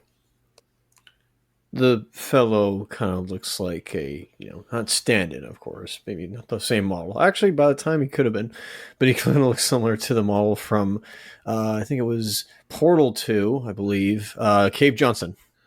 Oh, Portal 2, cool game. Wish I would have played that more. The rotoscoping and rear projection effect shots, etc., that we see that don't look so great in this movie, it's the same thing I don't like about the very last Alfred Hitchcock films, like his very Ooh, last two or three. Like his movies prior to those, like 60s and prior. Oh Jackpot. wow. Sorry. see, those are the rapey eyes. I find this Oh, unintentionally humorous, Yes, these yes. facial shots. Oh, it's getting creepy. geez, that's deep. I This is a highlight part of the film as far as I'm concerned. I agree. In different ways. The effects in the Hitchcock films, 60s and prior, they always seemed cutting edge for their era. But hmm when he got into the 70s, he was still using all the old techniques for effects, and it looks pretty terrible in the 70s, just like this does. Yeah, I never did finish Family Plot. I tried to watch that one, and I was just, I'll take a break. This I actually kind of like. Yeah. They show the effect a few too many times, but I like the air bladders. Wow, his cheeks were pretty cool just now. Yeah. Yep, I can yep, see why it might go a little overboard. That's fair, but what they're trying to do is pretty ambitious. Yeah, the matting, yep. etc., is bad, but I'm still fine. Bad equals noticeable. And this is the first time when you see her getting into the eroticism with Kong. She's the heat of his breath is it's doing something to her. It's exciting her. Like to me, this kind of sexualization makes more sense than the type that we get in the Michael Bay Transformers movies. Generally speaking, Oh yeah, that yeah, stuff feels more out of place to me than this does. For the era and also the type of movie and the type of story, and it's sort of is part of the story. You know what I mean? In this yep. situation, in this movie, And it's there in all of them. All the Kong movies have that element. There's always a sexual subtext. It's yes, just this one makes it text versus yeah. the, Odo right now being so jolly. oh, he's loving it. Yeah, But I love this part for him. but another thing, like if somehow they could have made motion pictures in the times of the Greeks or the Romans, I imagine they would have this type of flavor when they were doing like live action versions of like mythological tales with Zeus, Athena, etc. I just feel like this tone would just be like perfectly acceptable if they had motion pictures in those times. Yep, yep. I don't disagree. That's a funny proposition and funny for you to agree with it. Well, have you ever seen Caligula? I mean, I think that sounds right. Yes, I know, but it wasn't produced in, in that time. Maybe that time is too influenced for me by Caligula. Maybe this time it was produced, the time of this movie, but So just quickly not the to Oh, time. I think that actually came out this same year. But go He ahead, looks Isaac. like Peter Sorry. Davis in Fifth Doctor right now, He Renee, when does. he's in Yeah, the bottom yeah. right. That's It's a crazy. celery. sorry, just quickly, we got some news from Scientist Man Odo, that they came back with the samples from the pools of petroleum, and it was about to tell the captain, or the captain, but the Fred about the expedition, over whether or not this is some good oil. It is in 10,000 years. Oops. That's weird. He's loving it. He's getting drunk. Like I don't know how that science is, but okay. Now, yeah, some of these shots have been bad since they got to the top of the hill or mountain because you can clearly like this looks like a film from the 1960s. a low budget film. I was gonna say even Star Trek on TV could Yes, pull this off. yes, but I'm not talking about a big budget film in the '60s. I'm talking about like a low budget B movie sci-fi fantasy in the '60s. Well, that's again what's funny about Dino De Laurentiis is he'll produce these movies that are very expensive, big budget movies, but they'll have sequences in there that look like they should be a cheapy Roger Corman flick, but it's just because of mismanagement of money. Yeah, yeah. It's a sad thing. It's a sad. There's no way I can disagree with that point. And he was one of those people who you if you watch interviews with him, he definitely had the passion for filmmaking. It wasn't Yeah, like yeah. just some banker who got involved and didn't care, but he was just yeah, I don't know if he needed someone else to be in charge of that kind of stuff or Oh my God, that's not a good no, shot it's that we not. just saw. No, it's not. uh, But oh dear. But I've seen stuff this bad in other movies from the oh '70s yeah, and '80s yeah. with people falling from high places. But that's why what you just said is why I'm calling Flash Gordon Jodorowsky's Dune, basically. Because I feel like that's how it would have come out if it had been made. Like some parts would have been incredible, and other parts would have been like, what were you thinking for this scene? Oh, by the way, I'll say for John Guillermin, who again was already a well-known filmmaker, had already done quite a bit of stuff. He did not get along well with De Laurentiis at all. Oh, look at that! When the rock came off from the foot, you could see the cheap, like the color of the. I don't know if it's styrofoam or some sort of cheap plaster underneath. You could just see it. Yes, quite. Oh, they should have thought about that a bit more. But yeah, apparently him and Dino were getting into like shouting matches and some pretty big fights, and he almost fired the director a couple times. So they were not getting along on this set either. For I think that same kind of stuff, just weird mismanagement. Um, Funny you brought up Star Trek because it's not as bad, but it's what ruins Search for Spock for me. The third film, when they have like the big duel and whatnot at the end of the movie, the climax, a lot of the special effects during that sequence and the set are just as bad as what we're watching right now. That's the only thing that kind of ruins that movie a bit for me. Yeah, no, that movie, I don't know about that one. Oh, look at that little shot with the little Jeff Bridges in there. That was cute. Yes, yes, I've been staring at it the whole time. They did a very similar shot in the original King Kong, but again, looks so much better. I think the black and white helped too, but See, what they should have done for this shot in particular, the special effects shot, is like what they did in Star Wars and certain other big movies at the time, which is they literally had a rear projection, like on the set with the man in the suit. They had a rear projection mini film playing rather than having to cut it oh, in later, as it seems like they did with this. Isaac, any thoughts on what we've been seeing in the past little while here? It wasn't a. It was yeah. It might have been a little like I say, gone on a little too long, but it is just showing how territorial Kong can be when you're well after you pelt him with small rocks. I say small rocks at quite a velocity, of course.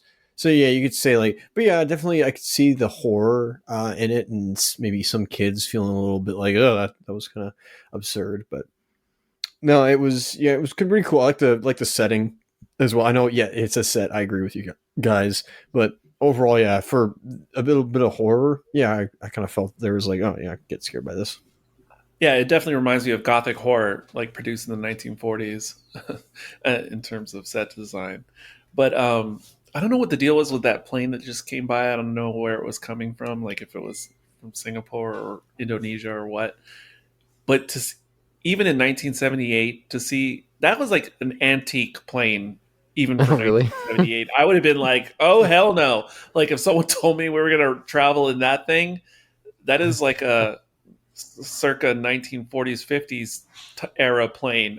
No thank you, no thank you, I don't want to get in that thing.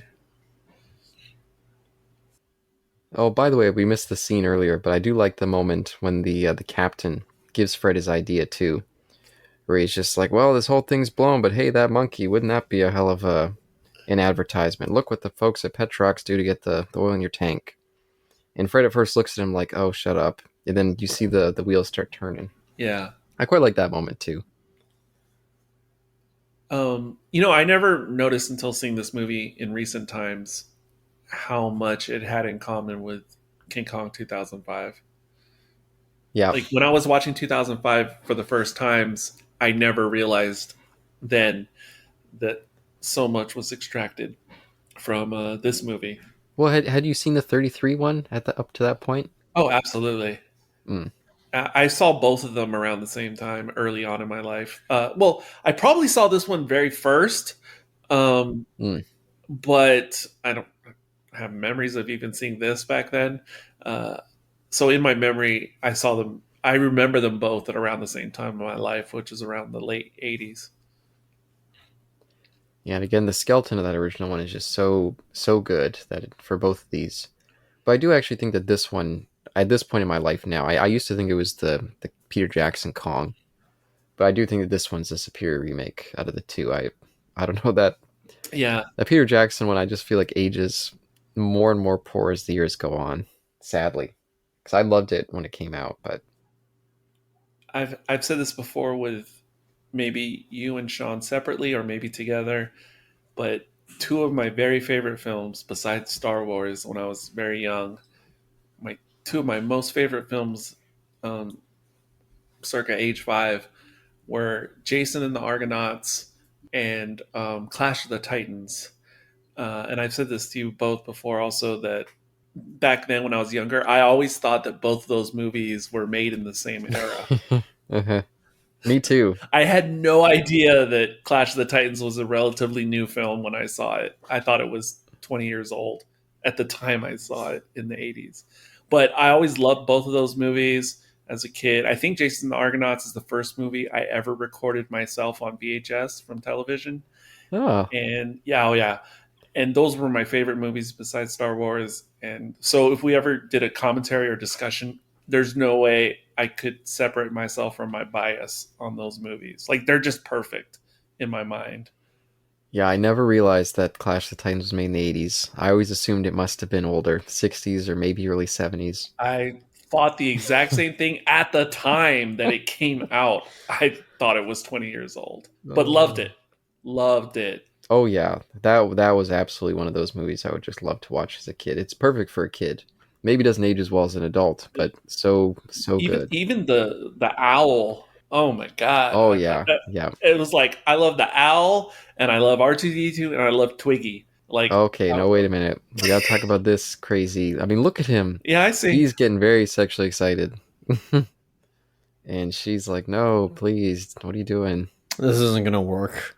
I could see myself if I was 35 ish when this came out in the theater opening day, and I could just see myself laughing my ass off, having a good time watching this for the first time, thinking this is hilarious. And actually, I'm not even sure. Is this intentionally or unintentionally hilarious? I don't think it's supposed to be Uh, funny. Yeah, I think it's just the crazy expressions on this. you don't think so? When he does the faces? It almost feels intentional. Like, I think it's supposed to be scary. If the music doesn't play it as funny, the music plays it as, "Oh no, this is yeah, pressing too far." But it's just the stupid face. Oh boy. this is strangely erotic to me, and I mean that in a Oh no. Oh no, boy. no. I mean that not in a salacious way, but like almost in a like artistic, experiential way. I don't know if people even believe that I'm believing what I'm saying right now, but I'm trying to be genuine right Oh, now. look at that eyebrow raise. Isaac, where's your I've seen enough hentai to know where this is going line? Well, especially when the snake shows up. Yeah, exactly.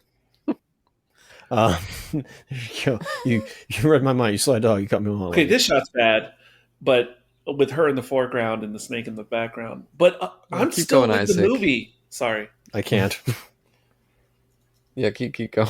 No, Eric. You finish your thoughts off. That's all I want to say. Oh, okay. Yeah, this actually, I'll be honest, Caleb, I forgot about like up until now. Like I forgot about this part from when I first watched it, like back in the day. I guess I just because and it was a TV version on AMC, so I assume it was the longer cut version potentially.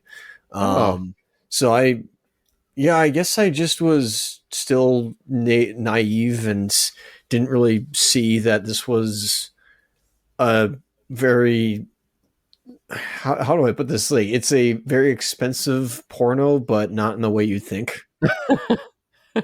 Yeah, the reference to Deep Throat turns out it was, yeah, That's not the way I would have described I it. agree. But okay, I get what you're saying though. Yeah, By the way, go ahead. this was my favorite part as a kid. I loved the snake fight. I would get so pumped for this Oh scene and the gore. man, yeah, that's something Yeah. that yeah, no, even Peter Jackson's, and I'll give him that. Like there was a And lot of Skull like stuff going Island. on. Skull Island, yeah, I guess yeah, Skull Island was that. Just the blood though that Yeah. like felt visceral and real. Yeah, that's Um, cool. but I think ultimately, just I mean, we'll go further with crap. How do you say her name again? Dwan. I'll just say yeah, Lang's character with Lang as the Kong girl this time. They don't go full on stereotypical 70s, I think, but you can definitely tell that this is like it's of the times. Like it's like okay, you can see she's not like she's a partier. She's from a yacht. Like oh, I was going to be in a movie in Hong Kong. This I hopefully this doesn't come across as belittling Lang. That's not. Maybe it is, but I definitely can see like as opposed to my favorite depiction of the Kong girl. This one's all right. I get. When I say all right, like I guess it's passable. I'm not really too sure. She fights back. She doesn't faint, but yeah, there is that in a way. I mean, you could also see it as like a bit as Caleb was alluding to exploitative, and that could be seen in a negative way. But I guess you could also say like, oh man, like this is really like what us guys are like with women. So you could maybe see it in like a different light from that sense. Well, From my point of view and my frame of view, The Jedi are evil. Sorry. I like all three versions of the Kong girl in different ways and for different reasons and contexts, etc.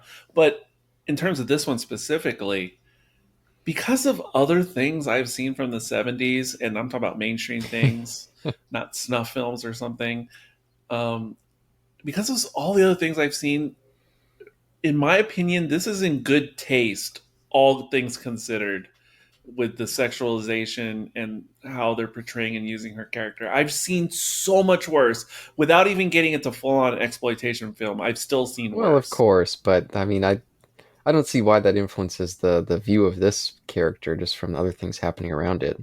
No, it influences in the sense that I get it, but it doesn't seem bad to me or stand out in the context of the times. It stands out for me as being more tasteful than what I would be used to from this era. Well, I'm more looking at it in the context of the Kong franchise as a whole. I mean, yeah, if you're talking about some of the exploitation going on in the 70s, I mean, my God, Well, again, I wasn't even it was getting going into the crazy. actual genre exploitation, just in Well, regular yeah, stuff. I guess even mainstream horror in the 70s, it was getting pretty messed up by the 76. This was the same year that Black Christmas came out. So, I mean, Which I have not seen, but yeah. oh, But just the sexualization in general in of women on mainstream stuff, again, television, children's programming, etc., was just wildly over the top. but just in terms of the Kong vision, I mean, yes, yeah, the over sexualization. I mean, and to be fair, the 33 film was considered very racy at its time. That's why makes sense to me. within a year of it being released, it was already getting hacked up by the censors, and it took decades before they returned to its original release. Well, exactly. So, on the one hand, yes, if I restrict myself to thinking of Kong universe, cinematic universe, then yes, I agree with you. But then again, when you bring up what you just brought up about the 30s version, this feels 70s appropriate. If you did the 30s versions in the 70s, like it tracks for me. If Well, and I like get the sense that you think I'm more saying this in like maybe a moralistic way, like, oh, I disagree with this. no, no, no, no, But I'm more saying I is don't mean it moralistically. I mean like aesthetically, or I don't know how would you describe it? The way you're looking at it. what I would more say is what they had to work with the ape, what they're doing with her. It just makes the whole thing feel a bit silly and weird. Like those scenes when he was pulling off her top and he was raising those eyebrows and looking all excited. I mean, it just there's how do you take that seriously? The Kong story is something that you should take seriously. There's a lot of subtext in there. There's a lot of kind of big epic storytelling. Well, I agree with all of the above. But this one undercuts it by the silliness of that and the overemphasis on the exploitation of their lead actress, who again was getting panned at the time as giving a bad performance. They thought it was too over sexualized at the time too. So Um, I agree with all the above. Like it does add a sense of weirdness and I forget the other adjective you used. I silliness. silliness. Yes, there is definitely a degree of that, but at the same time, I'm still engaged with like the serious aspects of the film. Like for me, they exist side by side and not necessarily taking away. It definitely could have been. I would definitely consider it a more epic film if it didn't have that silliness and etc. But again, as like a summer blockbuster type movie, I'm perfectly fine right now. But obviously, I'm not going to nominate it for Best Picture or anything like that. Yeah, and don't get me wrong. Yeah, I think I'm more just I think this movie had so much more potential Yeah, than we end certainly. up having, and I still definitely enjoy it. But Yeah, I agree. It had more potential. Certainly, certainly, certainly. Like if Spielberg did it, it'd be completely different, obviously. But um, but at the same time, I also can imagine it being so much worse than what it is at the same time. oh, and you didn't have to imagine for long because when King Kong Lives came out, I mean that was all the wrong things with this elevated to ruin. Yeah, again, I own it, but I've never seen it, and I kind of look forward to that one day whenever it happens. But it's not going to happen anytime soon. And by the way, that one of the really sad things about that movie is it's credited as being one of the death nails for his studio, De Laurentiis Entertainment Group. That one was definitely the one where he was releasing a lot of the lower budget stuff, like Pumpkinhead was in there, a couple of other little kind of like ugh ones. But yeah, King Kong Lives was the one that really kind of collapsed that studio. It only lasted a few more years. So I've always had an extra disdain for King Kong Lives, and I sometimes think I maybe put some of that onto this movie as well. This is a good shot right here. Yep, that's definitely a good I shot right think there. the hand coming out of the fog. Yeah, this entire sequence. Sorry to cut you off, Caleb. This entire sequence is fantastic. It's like a. I don't want to. I feel like they were emulating Godzilla, like everything that miniatures that Yep. they were doing with Toho, and it's just I don't know. Like I don't think there was many bad matting shots there, or at least noticeable matting shots there between when Kong was smashing through the wall or the hmm door, and then like the shots of the crew and the humans looking on in awe, and not even awe, and like bewilderment and just abhorrency. Like oh my goodness, it's so like obscene, like what we're seeing, but also fantastic. Like yeah, it was a really good shot. Yeah, and all the villagers standing there like praying to their god. I definitely feel like you can like I don't know the actual shooting schedule, but that feels like it was done in the same block where they did the earlier scenes in this setting. So I think that's one of the reasons maybe it had a bit more budget than a lot of the other By the stuff. way, when we saw that hand coming out of the mist or bog or whatever, was that a Chloroform. practical effect and arm like there on set? Because at first it looked like a perfect composite shot of like a human scale hand, wearing whatever. But I think it was a physical prop. I don't know because it I it think was so like too. really. It looked like a human hand and like a perfect composite shot, but it looked too perfect, which is why I don't think that's what it was. Same for me. Yeah, I'm pretty sure that was a big animatronic.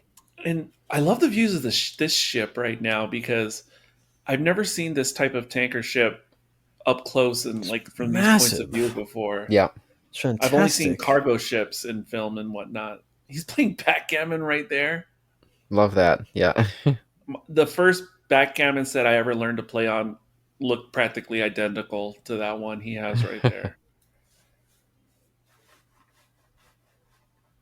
And again, I like the chemistry between all these actors. I think Charles Grodin. I don't know. I think he's all fun. His lights, camera, Kong. That's one of the lines that I always remember from this one. For some reason, I always remember him in the 80s just playing this type of character.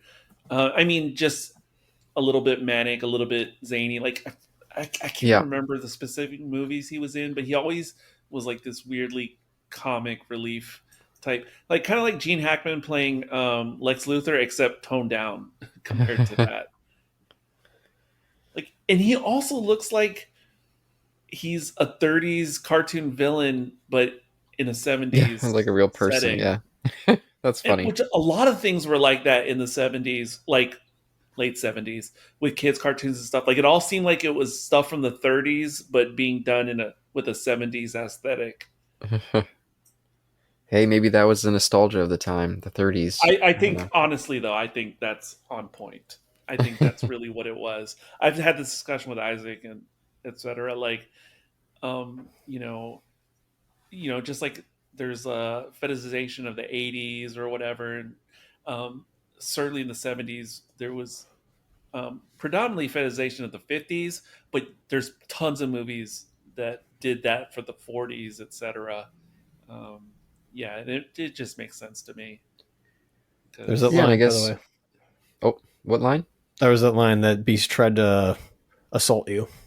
Yeah, yeah. By the way, just this scene of, this harebrained scheme that Fred comes up with and, tries to make the trio go along with. Obviously, and of course, until he starts talking now, Jack starts talking. I kind of like that instead of responding with words, we just hear Kong kind of roar as an animal in a cage. I kind of like that was the answer was right there of like, yeah, that's my answer. oh, also whenever I see Jeff Bridges at any point in his career, um, Jeff, like I had this weird thing that's kind of crystallizing in my mind to say it now out loud for the first time, but I've thought it for a long time. When it comes to like Jeff Bridges and his brother, was it Bo Bridges? Yeah. Oh, I Bo. always see them as like as brothers, as like the Quaid brothers in film, and as like Ron Howard and Clint Howard and Damn. Dennis Quaid, and I can't think of the other Quaid. Randy. His name. Randy. Yeah. Randy. I always see all those different brothers. There's always like the really handsome leading man type, and then there's like the kind of goofy one or goofier version. And I've always thought that about those sets of brothers, and I'm sure there's Uh, other brother actors and sisters that I probably have that same Cusacks, thought. Kinda, yeah. Gyllenhaal's, Who are they? Jake and Maggie. Oh, well, yes. yeah. In a way, well, Maggie's not weird, but she's the more indie. True. Um, Yeah. Well, I mean, her brother was indie at one point. yeah, she's definitely not like, and she's not really like the Hollywood starlet type, except sort of in Batman Begins. Uh-oh. That Yeah. scarf went somewhere.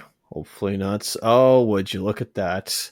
As if the horoscopes determined that it should go down to where Kong And is and have him go Blood Rage. There we go. You thought I was going to say yeah, it. and all this stuff right now with like the ship, the real ship, and then switching to the model, transitioning to the beast being trapped. This reminds me just of so many of the random Godzilla movies and uh, the Lost World and stuff, Jurassic Park movies. Which, by the way, until I just saw a digital ad today, I had no idea that's coming out July 2nd or whatever. I want to watch that. That was not on my radar for 2025. Oh, But Jurassic World Rebirth. yeah, Oh yeah. man, did you see who directed it? No, I don't know. Oh, it's Gareth Edwards. I'm pumped. Oh, I want to see that. Even though I really didn't like, especially the most recent one. I Oh really did no. not like that one. But I don't care. Jurassic Park has become like the Godzilla or Transformer franchise for me. Like I'll just watch whatever they release. I don't even care. I don't even care. What do you think of these shots, Caleb, where, Kong goes into a Blood Rage? Is the model all right? Or are you a little like, oh, yeah, no, I can see uh, the areas where they were losing budget or where they were limiting their budget? Nope, I think this stuff all looks decent. Yeah. I agree. I would say this about this scene in particular. I think it doesn't behoove it to watch it like in remastered Blu-ray because this would look much better if Jeez. you were watching it in the cinema um, at the time it came out with the natural analog and scratches that would happen when you watched a movie at the cinema back in the day. All this would look much better. That model did not look good. Again, on Blu-ray, the close-up of the leaking pipe and the kitchen right now, that doesn't look good on Blu-ray. But at the movies, it would look much better. But how I would have made it better, like at the production point, I think for those specific scenes, they should have both in the kitchen and in the chamber with Kong.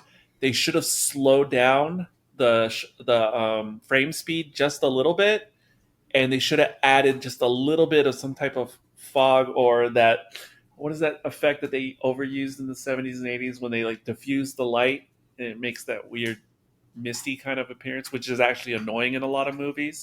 But I would have done it just for these scenes in particular, and I think it would look much better.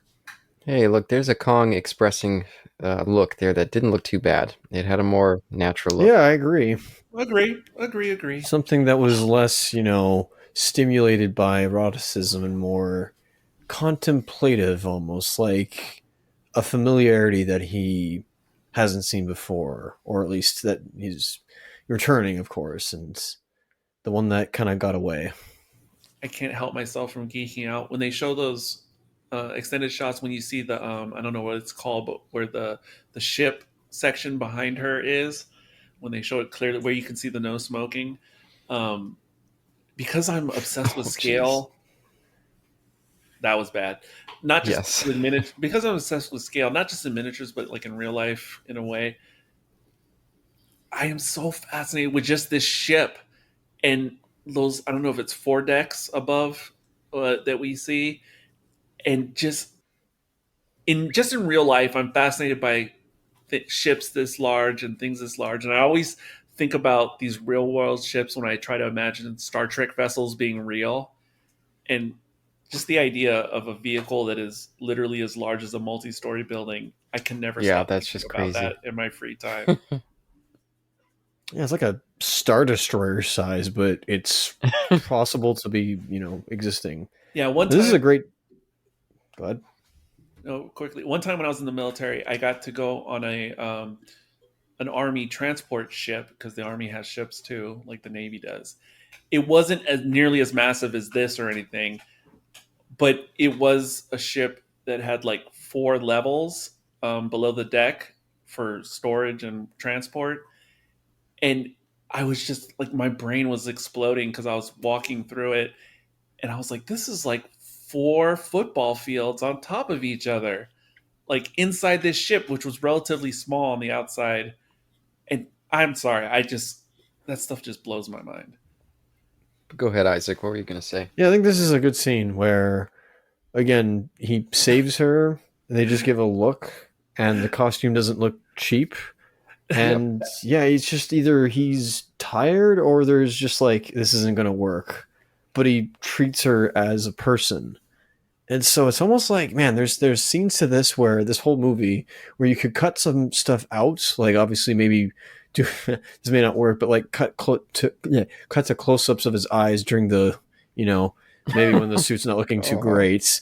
yeah. Here's what I mean by, but just like, lock eyes with each other rather than it making it look leering and sexual almost. And I think you could have a film that's not this, pseudo exploitative. I I honestly think there's something you could do with minimal remastering, recutting, editing, Yep. using Yep. all the source material. Yep. All you need to do is edit the film differently and cut out things that are very extraneous and unnecessary, Of confusing. course. And if you just use modern technology for color grading and you grade this more like a modern film instead of a film of its era, you could easily make an eminently better version of this film without creating any new footage at all. It's the 4th of July I right now. agree. Sorry. I definitely agree. And cut out any of those shots But not just where the 4th of July. you go ahead, Eric. Yeah, this is not just any ordinary 4th of July. I think Kayla may be aware of this, but 1976, Oh, you watch I movies and forgot. television from Right. 1976 and even 1975 and 1977. This was like the biggest, bicentennial celebration there had been in American history. So you can see it in all Well, the films only and bicentennial. shows that came out at this time. Yeah, and we're on the cusp of another one next year. I wonder how it's going to go, July 4th, 2026. Yeah, and this is kind of an interesting bit here where Jack actually was planning to join their group, which seems almost out of character for him. For this little, I guess maybe he just wanted the money, but yeah, he's like, okay, this is turns out it's a tragedy. And I definitely disagree with all this, so I'm not going to go along with this whole show. I just can't imagine him ever being in a position to agree to go along with it in the first place from the character that we see throughout the rest of the movie. But That was a weird line to see with captions without sound, like "Dwan, shut up." It looks very strange when you just read it without the audio. Oh, something I wanted to say to Isaac at the very beginning of this commentary. Like I think it's like the opening shot of the movie, and we see like what the poles and whatnot on the ship. Um, I literally just learned yesterday, Isaac, because I heard that line in A Few Good Men. You know, like, we're gonna hang them from the yard arms, and Tom Cruise is like, "Do we? Does the Navy still do that? Oh, Hang I people remember from that. yard Yeah. arms?" And I was like, "What's a yard arm? I don't know what that is." That was a yard arm. The opening shot of this movie, Oh, that was a okay. yard arm. And if you ever go to a naval station, which is what they call their bases, most of their flagpoles on land are yard arms from ships placed on land. Oh, okay. Yeah, I literally learned that last night. So when I watched this today, I was like, oh my God, it's a yard arm opening shot. And this shot right here, I feel like tons of movies did this at the time, like had something like a helicopter and like this grand, like this all red, white, and blue type motif.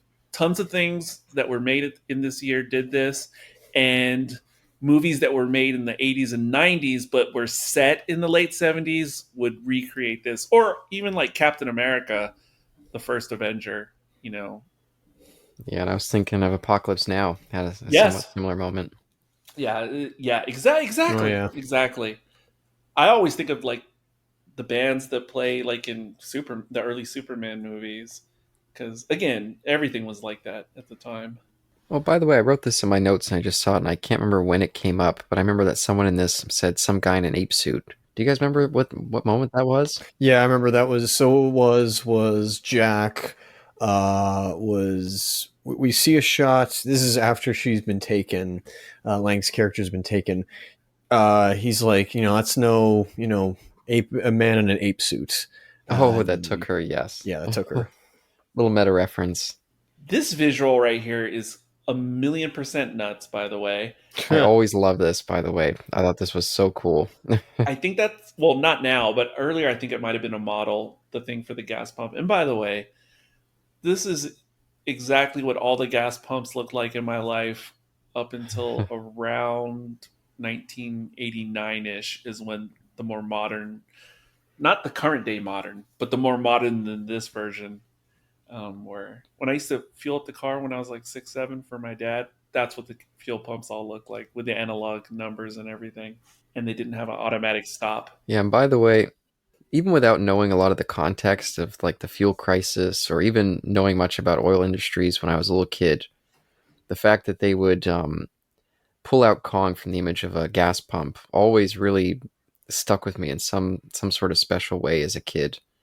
And I would think of King Kong when I would see gas pumps, even though they didn't look like that. So That makes sense because it's something I wouldn't have understood if I had a recollection of seeing this when I was 5, which I don't. But if I did, I wouldn't have understood the meaning and the gas crisis. But yet, yeah, it would. It is like I guess, an iconic visual, regardless of context. yeah, and it was one of those moments being a kid where you could feel like, oh, this moment, they're telling me something, but I don't get it. Like this is a bit older than Yeah, me, but it means yeah, something. So yeah. And I'm surprised because they have all this collector stuff for people Gen X and older now. This retroactive collectible type stuff like toys from movies and things. I'm surprised, or maybe it's already been done, that someone hasn't released like a 12-inch Kong that comes in like a 13-inch plastic gas pump case.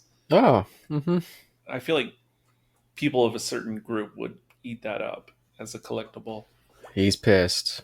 How dare you take photos of my lady? That's my bauble. Yep. What do you think of Lang in that dress? I think she looks pretty good in that dress. I Oh think she yeah, looks good in this entire movie, but I especially the agree. scenes pre-Island. For some reason, she looked even more 70s hot prior to arriving at the island, in my Should opinion. have chained him to the cement. Not that that would have made any difference. You know, like Farrah Fawcett and others were like the icons of this time. I, Mass after seeing this panic. Sorry. movie, I feel like she should be in that conversation, and I never thought that before about Oh Jessica my Lange. god. By the way, that always stood out. Yeah, I noticed What that. Yeah, happened? that's yeah. You can see a glimpse of the animatronic, like the big mechanical Kong they were gonna do, and you can see why they were not using that big stupid looking thing. It looked terrible. Oh man. Oh, I missed it. I didn't notice it. I remember this scene where he just starts stepping on people like ants. It's gruesome. I'm telling you, the footage of Kong in the suit, they should have just slowed it down a little bit, Yeah. Taking a note from Toho. the teensy bit, and it would look so much better. It's too much in real time. It's funny how there was only like one interaction between him and Fred, and then he realizes, "Oh, I know who you are. You were the idiot that took me off that island." Yeah. I wish that had been done better. I mean, it was just awkward the way he fell right in his path. By the way, Isaac, you noticed at least that giant stupid looking thing, right? I did, yeah. No, I didn't notice that when I was younger, but yeah, as of now, oh yeah, that thing looks like one of those inflatable um, Woo. ape balloons that they would have at car sales or sorry, car lots. Yeah, and think about this. That thing cost about $2 million. They only used it for I think like maybe two or three shots, but that's what they were intending to be throughout the whole movie. But it was such a just hunk of junk, and it weighed a ton. And they were just like, "Oh, we can't do anything with it, but we made it. We got to use it a couple times at least." And it just looks so stupid. They cut away from it as quick as they could. It's just such a shame. We're seeing here, but it's crazy how in 76 or whatever, like the fire truck, there was something else I just saw, like that stuff, oh, a Jeep. Like they look like they were built in the 1960s. And but that's how the world was. Like people forget. Um, And earlier during the escape through the parking lot, I saw a nice, sweet '65 Mustang White, and also I saw a really groovy custom van, which was all the rage in the '70s. Was custom vans. There was an orange one that was pretty groovy. Those people, the shadow of people in the window in that room. Oh man, Oh, and others now. Yeah. Oh, they look like cardboard or. The one on the right looks really funny. Um, Oh, whoa, hey! what? Oh my gosh, that old man there. I did not notice this earlier. That's the old man in Friday the 13th who says, "This camp has a death curse." that's a deep I can't pull. remember that character's name, but Holy That is a smokes! great train model. Yeah, I love it because yeah. that's like a bigature. Like it's probably like 5 feet long Oh in real yeah. life. That is awesome. And for some reason, I'm thinking about Batman Begins and Spider Man with this train, with this L train. yeah. Wasn't there a no? There wasn't a train sequence in Godzilla 54, right? Oh yes. Oh yes. Absolutely, there was. That's right. Okay, so I wonder. Yeah, there wasn't a train sequence in 33, was there? Yep. Yeah. No, that was gonna say that's one of those things that inspired Tomiyuki Tanaka with the Godzilla franchise. Was yeah that big train scene. He copied that in the original Godzilla, and Oh, that poor woman. they usually bring it Wow, back with Kong as well. It's a big moment that between Dang, was these that two. was savage for that woman. dude, Yes, it was. Yes, it this was. is some good stuff here. This is all great. Yeah. Also reminded me of the train in Godzilla 2014. The train sequence. Yeah, in Honolulu, I was thinking that too, but Yeah, I was going to say it's another thing that the Godzilla franchise always goes back to as well, which they took right from the 33 Kong. This is crazy having these spotlights set up on the bridge. Yeah, and it's kind of funny to think because with. This Oh, go ahead, Eric.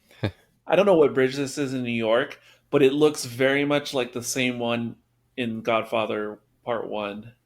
Um, before Corleone takes out the police captain who's from Doctor Strangelove, and they take him down a bridge, and then they do a U-turn on the bridge before they go to the restaurant.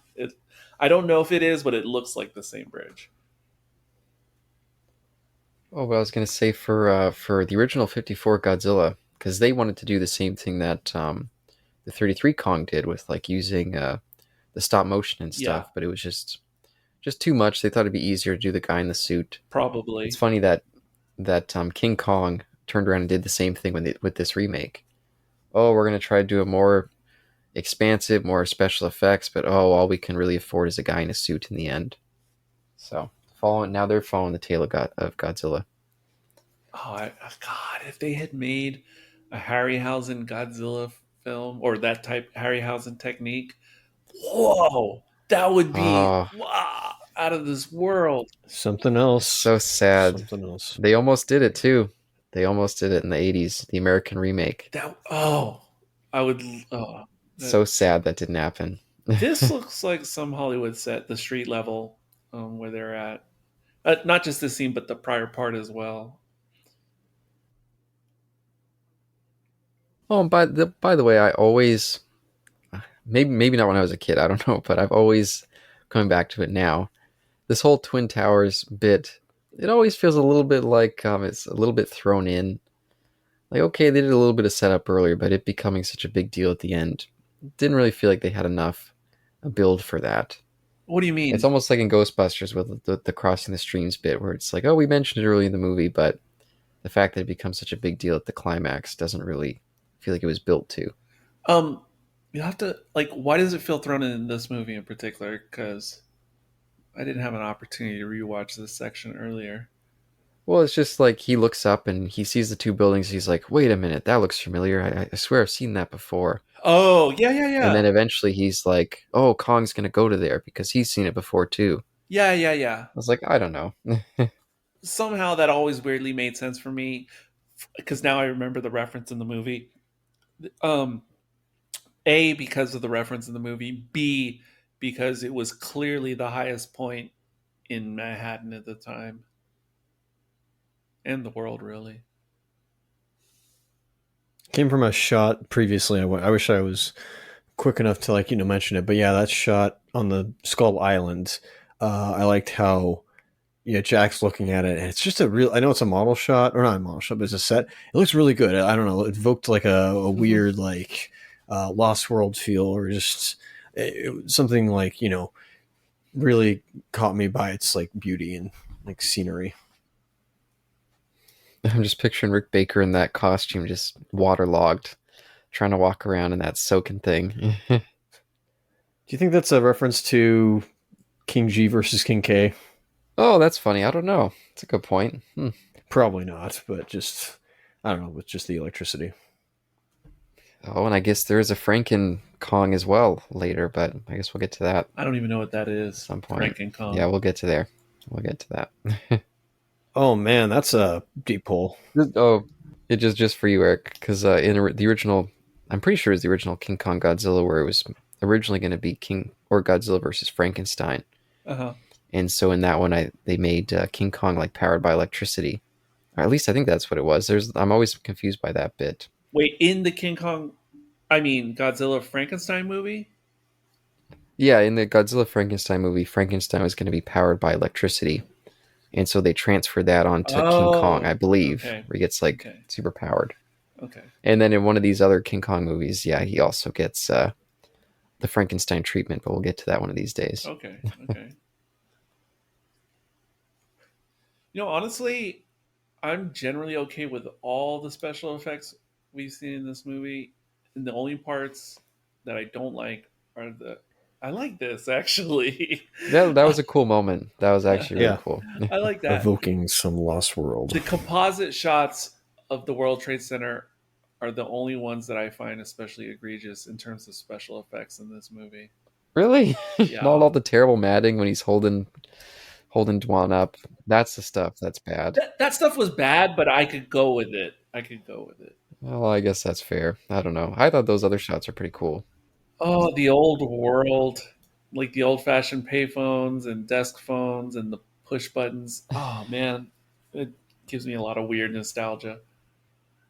And I don't know what the price of a phone call was at a payphone in '76, but I imagine it was probably still a dime.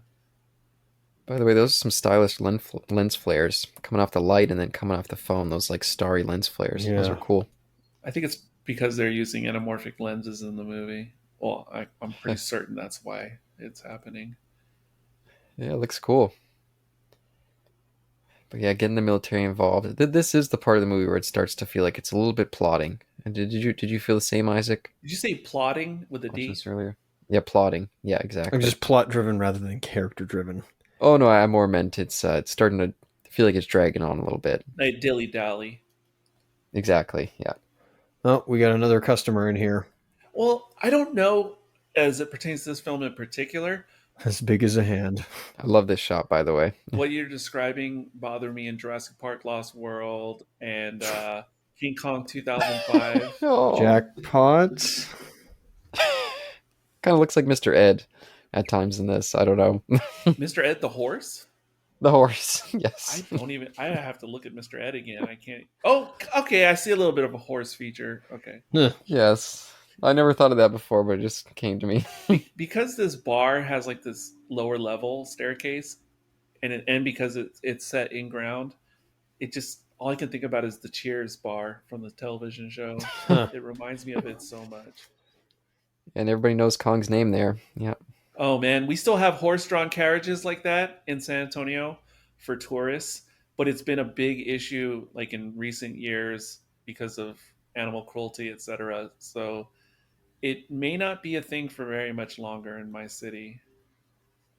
When I saw that, I was just thinking of True Lies with Arnie riding that thing around and leaping Oh, across buildings. sadly, I've only seen that movie once or twice in my life, which is completely insane that I've only seen it once or twice in my life.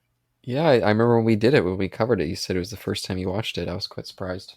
That was that the first? Yeah, I guess. I think it's the first time I saw it in full. I saw pieces of Oh, it yeah. in I the think that's what you 90s. said. Yeah. Well, I think that's it. That's the only time I've ever seen it in pieces in the 90s.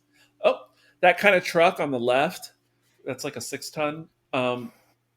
I started learning how to drive army trucks on something very similar to that. And yes, the one I was trained on was like 20 years old or whatever. You know. Yeah, for plotting, I don't know if it's more them trying to get all the pieces in place for him to, ascend, you know, instead of in place of the Empire State Building, let's have something that's, a lot more, Yeah. how do we put it, like a lot more, something modern, obviously, and yeah, these Yeah. were Yeah. very much like, modern. Especially because this building was relatively new at the time this movie was produced. It is a great backdrop. It looks cool, but I imagine it must have been disheartening for them at the time just filming all this on like blue screen. It's like, oh, this is our climax and we're doing it on blue screen. Like, goddamn. Yes. I Just ran out of even money. if they could have put as much time into making models like they did the train for this, it would have been awesome. Yeah. Hmm. And that was another thing that I remember when I went after watching this film the first time in the day. I went and looked at the Wikipedia article, and I saw that poster where they advertise. I think it's a really good poster, by the way. That's a great where poster. they Yeah. advertise it's Kong, like, and how gigantic he is, where he's standing atop of both towers, and obviously he's not as tall in this as he is in the posters because he's only on one tower by this point. But still, it's definitely an image to see. Like, instead of him climbing like I said, climbing the Empire State Building, we instead have him ascending, the modern version of that at the time, which is like the World Trade Center, which meant probably a lot more. It's, it's supposed to be something that's, I don't know, or maybe, yeah, it's like just how far we've come since 33. By the way, I think the scale is a little bit wrong for a lot of these shots with Kong, especially when he was climbing the actual physical model, and I guess he kind of is, climbing something physical right there. Like prior to this scene, approximately how tall do you think Kong was? Like in meters or something? They said his footprint was about 6'4", and then the captain was like to Fred, "Oh, times that by 8." Oh, it definitely wasn't 8 times 6 his footprint. Yeah, of course. Or maybe his height was 8 times It's 6. yeah, 64. Roughly, like more than 3 meters. I know that for a fact. Maybe close to 5. Okay, yeah, definitely more than 3, I would think. Actually, maybe In 7. that Yeah. case, Okay, I think he is in scale in these shots I was just talking about, but he was out of scale when they were showing close-ups of Kong with the composite of the World Trade Center behind him. I think he was way too large in Oh, those scenes. that's a weird shot. Yep. Oh, I want to see the. Yeah, and Oh, I'll say I do like the idea of yeah, now Kong, the fact that he's on top of the World Trade Center. I think that that says something too. yes, That yeah, the commerce has brought him here, and it's almost like, oh, Kong, he's the eighth wonder of the world against this new wonder in this new world. yes, I think there's something in there with some subtext. It just 100%. Which I think was the same using the Empire State Building in the original. yep, yeah. And I just have to say, because Oh this is the first jeez. time I've really Jackpot. watched. Sorry, Eric. Go ahead. I just Right now is the first time I've focused on this uh, set piece on the roof, and I have to say also, ever since I saw Jeff Bridges running through the atrium to the elevator, and then now seeing the roof, because I actually visited this building in 2001 and went to the roof, and that's exactly what it looked like.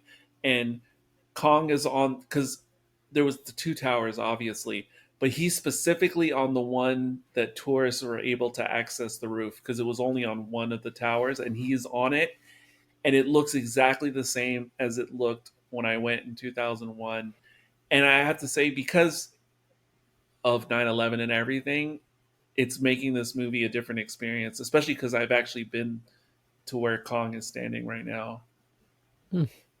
Yeah, I imagine that definitely would do. Oh yeah, sorry. I know they probably mentioned this in the story, but holy crap! Whoa, Um, he's leaping, he's flying. which tower was he on first? Well, that's crazy. He was on the tourist one Okay. because that catwalk that you saw, that's the actual catwalk constructed for tourists to go up and walk around on the roof. Now he's on the opposite one. I love when he leaped across like that. That's just Yeah, hilarious. They got all their stupid guns aimed up there. What the hell's that gonna do? Come on. it's all gonna fall down. I know you couldn't even like, even if you could hit him, like, no, it's not Yeah, happening. the bullets are just gonna come down on the crowd.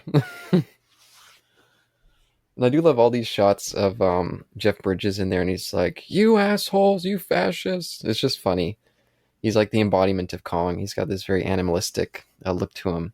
Even the flamethrower, like, what are you doing with that in that situation? Yeah, He's so on the stupid. other tower. Like, that doesn't make any sense. And again, this is very much the anti-authoritarian hippie guy, where Jeff Bridges is cheering Kong killing military members who are just doing their job. You know, he's Well, their orders were to not fire on the ape, so they're kind of getting a little renegade. that's fair. You're right. Yeah, dirty rotten bastards. Yep. Yeah, those guys. Even saw like the pardon me, Eric. I don't know if he was the commander, but whoever was the operations manager, he was like, didn't they follow the orders or didn't they get the orders? Oh, I like this guy straight out of Red Squadron from OG Star Wars. I think that's Like how jittery that gun. And in place of Yeah, it's so in jittery. place of helicopters, now we have the Vietnam. I don't know about that. I don't think they're Apaches, but instead, yeah, we have attack helicopters this time in place of airplanes. yeah, makes more sense. But also, I think that was what was his name, Briggs, Luke's friend. Oh, was it really? No, not really, but he kind of No, no. looks like and reminds me of Oh, him. I was like, what the hey? No, not really. No, those are not Apaches. Those are Blackhawks, Ah, I thank you. believe. I think. Well, now they're different helicopters in the models than what I saw than this. Dang. Oh, the open mouth. Oh, by the way, I remember John Barry's score playing really well during this whole New York section. It's just great. Throughout the whole movie, it's fantastic. But there's so much good stuff during this whole end sequence. Before some veteran tweets me, no, those are not Blackhawks. It's a different kind of smaller type of helicopter. It's all right. Oof. Oh, and that's that nasty tomato soup '70s blood that you would see in a lot of mainstream flicks. It works for me. I don't know why. I'm all right with it. Oh no, it works. It just has a gross look to it. That's good. It reminds me of that scene we saw recently, Isaac, on the Crying Game. Oh, good grief. Yeah, no, that's ay ay ay. Because it was kind of fake too, but also gruesome at the same time. It's just how it was shot. That's the thing. Like I don't know why they like. Maybe it's just the camera and how they do the reaction shots. So I think it's so unfortunate for this movie because there's so many like this scene visually I think works really well except for the blue screen, but you can kind of look past that for the oh maybe not that shot, but I, exactly. I am actually the helicopter looked terrible in that shot, but oh um, I am feeling the emotion. I'm not gonna yeah. lie. His expression just there, close up on Kong looked genuine. No, yeah, there's a lot of really good moments in this, but just I don't know. Overall, I think the Kong is a little bit too off-putting and silly to really sell all this. I mean, I feel it, but I could be feeling it so much more. Again, with modern grading, all this could be made better. Yes, because it looks very poor right here. Kong is looking Yeah, very. The colors are just way off with him. they could easily fix this with modern devices without altering the original. Oh, and we're about to get a big improvement over Kong 2005 in a moment here, but we'll just wait for it. I'm gonna have to search YouTube and see if someone's done a fan edit and done what I said Yeah, that's a good idea. with this climactic scene because for someone with the skills, even a YouTuber with the skills, it would be an easy job to Yeah, fix yeah, this up. yeah. That's fair. That shot works, I think, for the Yep. most part. She's a little too well lit, but Oh boy. oh, he just appeared. He just hit a portal. Did you see that? Yeah, Body yeah, lands. Sorry, yeah. just the. That's how they used Oh. to do effects all the time in classic Doctor Who in the Oh, 70s and 80s. and here we go. The big improvement over Kong 2005. Look around him. Smashed ground. Ah, yes. Remember in that one, he fell from the It didn't top, and have it's just smashed a ground. completely yeah. The ground looked completely normal, as if he was Oh, a feather that floated down. I don't remember that. Even though he looked like a feather when he was falling down. Uh, no, he should have been splatted. He should have burst a little bit, Oh, maybe I his mean, of chest or his course. back. But He's already burst with all those bullets. my love. I feel sad. I feel sad. Yeah, no, it is sad. Oh, and pay attention to this heartbeat, by the way. This is a big deal for the next film. King Kong Lives. Oh, I see. Okay, but does Beauty really kill the Beast in this one? Yes. No. The other things contribute, but I think beauty had a role to play. That and corporatism, of course, and all that kind of stuff. Like modern well, greed. I think that's what's funny in the original one. I think there's an irony in the fact that they have that. And then in the Peter Jackson one, they kind of put the hammer on the head that, oh, this guy, he's the asshole. He's the one that did all this. This one, I don't know. I'm not sure. Wait, when you say he, who do you mean? The director in that one, Jack Black. Jack Black. Yeah, the fact that he has no ability to take responsibility for his own actions and just everything is everyone else's thing is part of that movie. In this movie, I wouldn't necessarily say the bad guy was solely Grodin or Fred. I think in this movie, it's more just humankind in general or at large Yeah, is yeah, the bad guy. yeah. They take nature and they pervert it and they destroy what it could be. Yeah, that's kind of the. Something to that effect, yes.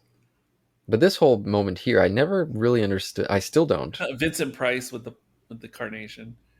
Like, why does Jack choose not to go to her? He very clearly does. He's going towards her and then he stops, and it's like he chooses to abandon her. I'm analyzing it in real time. I'm trying to decipher this in real time. Isaac, any thoughts since you watched this earlier? Well, she got her wish. She's now the star and she was never like driven by fame. I mean, okay, yes and Exactly. no. Yeah. She's not a prima donna about like I must be the star or something like that. She's not like that. She just wants to, like she has dreams of, making it into Hollywood and being a movie star. But in this, I guess it is, they play it off as more tragic in that sense. But as for him, I don't know. Unless he's just completely Jack. I mean, I guess Jack is maybe taken aback at the scene itself of just they're just. I really like this where they just like and leave the credits like going on because it's just a giant ape in the center of the courtyard there and all these extras like it's fantastic. By the way, they said they had 30,000 extras show up for this shoot here at the end. Dang. Wow. And that I think it was, I can't remember what authority made a lot of them leave because they were worried that the ground was gonna break underneath them, that there was too much Yeah, weight. that's That's absurd. funny. If that was a Still concern. trying to do my research over that. But also, did you guys notice how they credited the creators of the King Kong suit there? I missed it. Yeah, they credit Carlos Rambaldi, and they do all this big, like, we acknowledge the help that they did for this project. Oh boy. I didn't do any research, I don't know, but I have a feeling they did that just to cover their ass, that they put those people through so much work to make that giant King Kong thing that they never used. They used for like 2 shots. So I always thought that maybe there was something behind the fact they put that big All credit right, there. Eric, cook. Yeah, this ending and going. No, I'm not gonna cook. But this ending, getting into the like lingering on the images during the credits, very common in the era. I Yeah, feel like a lot of movies ended like this. Bond movies, action movies, original Poseidon Adventure. So that's standard. But also, what was my other thought about this closing scene? with Jack. Yes, but there was going to be something. Anyway, with Jack, I think it was, yes, he wanted to go to her, but I think it was, he had reservations, partly for the reasons Isaac said, but also I think it would be like at the end of original Rocky and Rocky wins and everyone's like around him, surrounding him, he's in the limelight.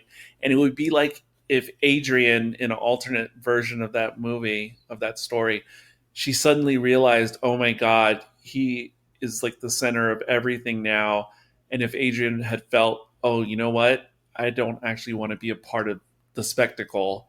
So if instead of Adrian running into the ring at the end of the movie, if she just had reservations all of a sudden because she's realizing like the uh the the magnitude of what is happening, I think that's part, not only, but part of what Jack was feeling in that moment. Oh, I was gonna say, speaking of like crowds, real life crowds showing up and tons of people, I don't know if you guys have seen Dog Day Afternoon, but you definitely should if Oh you yeah, haven't seen it, great or movie. anybody who hears me if you haven't seen it. One of Al Pacino's best, based on a true story. And Yeah, when they were filming the movie, because there's like a bank robbery and the criminals get stuck inside the bank. When they were shooting the movie, um, because they're shooting all these scenes with the police outside the bank and the guys in the bank, real life people were like seeing this because they actually, this is when live television for the news was a relatively new thing. And so people in New York City were seeing live images of them shooting the movie in that bank. So everyday people just all started showing up, and you see them all in the movie, but and you think they're extras that they plan to have, but a lot of it is just everyday people that showed up, and it got really out of control because of the number of people. So it shooting became like a crazy thing because just so many locals, and you can see them if you watch the movie, all the locals in the movie. But yeah, but that also happened in the real life situation, so it worked for the movie that happened. yeah. I don't know. I got the set, especially it seemed like it was one that producer grabbed onto her, and he had like a moment of looking like, oh, like wait a minute, yeah, I forgot. She was on the side of all this tragedy that just happened. She Oh was complicit. yeah. She was part of it, Yeah, I think that works. and that's when he feels that the conflict. But still, it was always kind of an odd ending, and it felt like it ended on a much more kind of confusing air than I could grasp as a youngster. Yeah, yeah. I think it's parts of what each of us said. Um, Maybe yours, Caleb, more than ours, but I think it's a little bit of all of them combined. But I did want to, before we get around to the randomizer, oh geez, I'm pumped for that. But before we get there, I guess we should do the round robin. Yeah, what are your final thoughts on this feature film here, King Kong, 1976? The big, what did it say on that poster, Isaac? Again, do you remember? Oh shoot. Yeah, I can't remember for the life of me. I'll probably look it up. You go. Somebody else go first before me. Oh, I just looked. Okay, good. It was the most exciting motion picture event of all time. Yeah, do we feel that in 2025? Starting with you, Eric. I don't think it's that, but I will say even though I supposedly watched this movie in full around the time that this Blu-ray version came out when I first started to know both of you, even though I supposedly watched it all back then, um, I didn't remember a lot of it even today and Hmm. right now. And actually, this overall turned out better than I was expecting for today. I liked it a lot more than I thought I was going to. And I actually really, really like this. This is one of my favorite movies that I've done with you guys in this commentary series in particular. And I Hmm. was not expecting to say that at this time, but it's what I feel right now. I actually enjoyed this a lot, weirdly. I think the TV cut I watched earlier was just too much. This is a lot better than that. Oh yes, yeah. The TV cut is only for the real diehard fans of this movie. And it's for watching as it was produced to watch as like a 2 night event. Like you watch half one day and then you tune in tomorrow. And what's really distracting in the TV cut is all the TV breaks are there. It's like when you watch an old streaming show in modern times. I mean, an old television show in streaming times, and you can feel all the like watching TNG or something. You feel the TV breaks, which is not cool. Well, but how about you, Isaac? Final thoughts? Strong opening, strong like beginning and middle section, I think. And I see, yeah, I not concede, but I definitely uh am on your side a bit, like where the ending does feel a little bit like, even though we're running all around, like it was, we were stuck on an island, and it's funny that we're stuck on Manhattan Island. So I think that's like the idea, of course, as well. It's like from one island to another, but that was obviously from the original. Um, I don't want to say meandering, but it was cool with some of the imagery at the end, though. So not too bad of a film itself. I'd say, yeah, I like. I can't give this saying, oh, it looks 70s, so I like that. So I can't, I won't use that as like reason to go watch it. But you're kind of middle of the road. I'll say that. Yeah, I think we're all in agreement that if there was some wizardry to be done around the leering and jackpot face that he makes um, at Lang's Kong Girl, I think, yeah, it would make it a little, and you made it a little more similar to potentially either the 30s version or even the 2005 version, where there's like a, why do I feel attractiveness to her, but not in like a sexual sense? Like, what is it about like this woman that I find so endearing, or at least like so different than like any other person I've come Yeah, in contact with? Like, what is like? She's a puzzle or conundrum. He's not going to like dissect her and or like open her up, but just something. There's some like confusion to him. Like he's never seen this person before, so it's like he's discovering fire for the first time. Um, but I so want to piggyback. go ahead. I just want to piggyback on that one point you just said right now, Isaac, because I also feel watching her in this movie, like you just described Kong. I can't explain it because, and this is why I can't really judge her acting critically, because seeing her, especially without the sound and doing a commentary, just seeing her visually in this movie throughout, something about her look is like accessing like some Cro-Magnon part of my brain. And so I am responding to it, but I don't exactly know why I am. And so the way you describe Kong, that's how I feel just visually looking at this movie the whole time. Interesting. Well, keep going, Isaac, with your final thoughts there. Yeah. So a movie that I think it's not. I don't think this is a disrespectful remake of the 33 film. I don't think it might have been similar to what is it? Repeat, not repeating, but it's almost mirroring real life with like the energy crisis and potentially the, as Caleb Hmm. was mentioning, the big, large, inflated ego of De Laurentis. And wanting to be, top dog or whatever, be seen as the genius producer that he was. Maybe there's some, things that mirror this movie to his real life persona. I'm not really too sure about that. And so while you could say like, oh, if they made a if they made a Kong film every decade, it's like, oh, it's just Kong, but in the 40s, the 50s, and this is him in the 70s. But even then, there's still parts of it where I'm like, okay, they do take a lot of that old, like the first movie, and do translate it to modern times at the time, of course. And yeah, I think it's, fairly decent adaptation of that. So I wouldn't say it's a bad one at that. So yeah, I'll give this a, little lighter recommendation for the end of it. Caleb, your final thoughts over King Kong from 1976.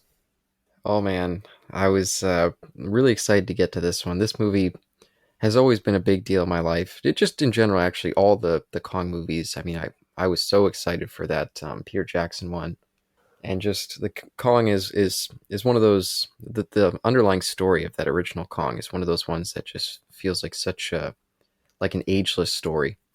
And so seeing it in this 70s version, I just think is really fun. I'm glad that we got a chance to see a 70s version of that story. I just wish that Dino maybe just would have been a little bit less like himself here. I think that he had a lot of good instincts as a producer, and I think he had a lot of flaws, and all that is on display here.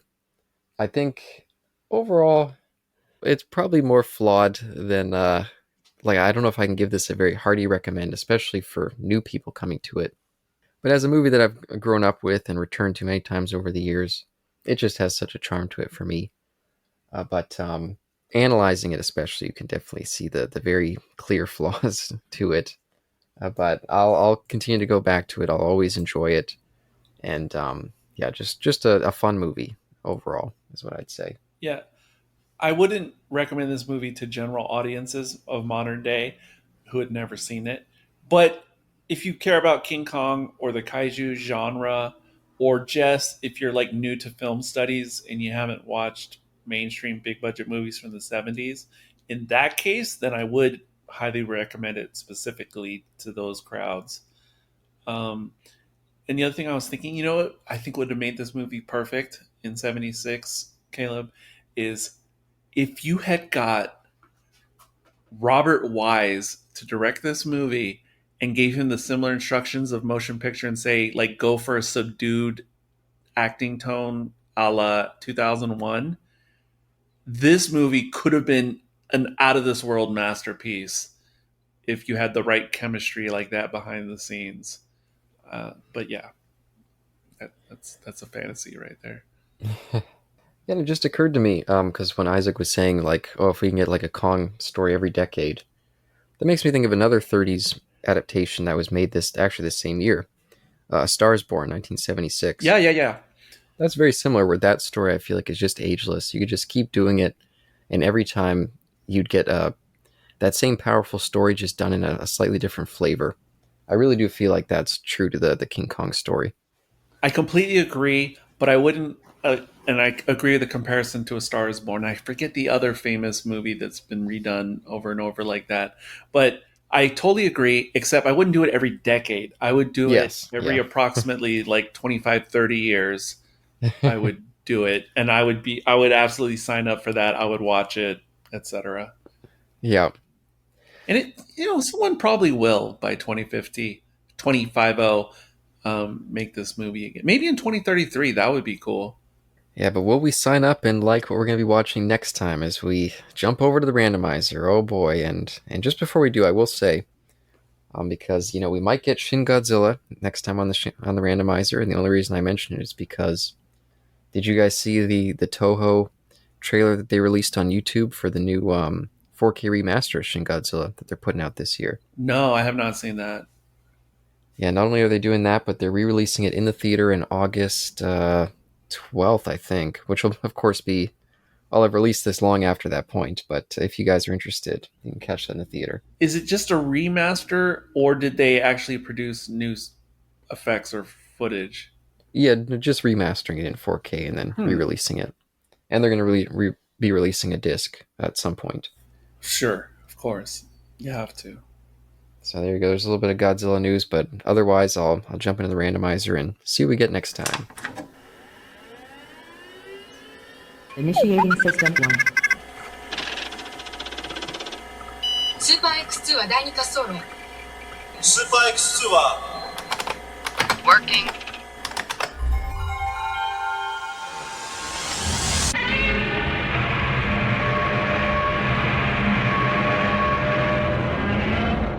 Ah, ah. That tone says it all. So it's not Shin Godzilla.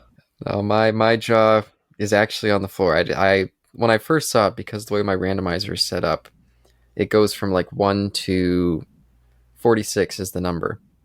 And at the top of the list is Godzilla 54.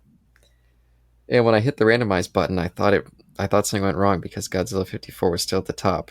But nope, that's our pick. Oh man. Okay. I'm shocked. So I'm yeah. shocked. So then now I'm confused I'm by your excited. reaction. I just couldn't believe it. For a minute, I thought like, oh, what happened to my randomizer? Why didn't it work? And then once it sunk in, Oh, okay. I was like, oh Yeah. my god, oh my goodness. man. I thought something terrible came up from your reaction. Something terribly good. I just don't even know how to respond to that. Yeah, that's a big deal. Wow. Yeah, that's the. Yeah, I guess the. And we're going to be watching the Americanized version, right? Funny you should say that. No, that's on the randomizer. That'll come up one day. Oh, it's also on the randomizer. Yes, it is. Oh, I didn't know that. So Okay. the film Wow. that kind of started this whole thing off. I know you could say the 33 Kong might have been, but no, it was. I guess. Oh man, this one's gonna. Well, for Godzilla and Kaiju, I got to prepare for certainly this one. This one's. Godzilla. I know. Heavy. Yeah, I know. And right under it was Godzilla versus Space Godzilla. For a minute, I was like, wait, did we get that? But no. 54. Wow. Have you seen this one, Isaac? Oh, this is my first. Like this was my first Godzilla film. No, wait. No. Sorry, 2014 was. I remember when we did 2014. I said that was my first Godzilla film, and then. I thought you were going to say like 98 or something was your And first. no. 98 was not my first Godzilla film. Then I went and bought 54 at one of our now out of business. Well, not really, but yeah, one of our out of business video sellers. But yeah, now it's okay. Whoa, this one's heavy. Yeah, I'm still in disbelief a little bit that that's next. Okay, well, we have. I'm not saying royalty, but we definitely have subject matter that is to be taken seriously for next time. But other than that, thank you, ladies and gentlemen, those are between and unaffiliated, for listening to us talk about King Kong from 1976. Hopefully it was intellectually stimulating, maybe entertaining, or just paint drying on the walls as you do your chores in the background. Until next time, I think they should have gone for electric vehicles instead, given that Kong was testing out the electricity himself after he crossed the river, and was a little lit. So it's like, hey, this giant monkey. This giant monkey was testing out electricity when he was really supposed to be the spokesperson of a petroleum company. There you go. You have Kong's approval of buying an electric vehicle. Till next time, peace.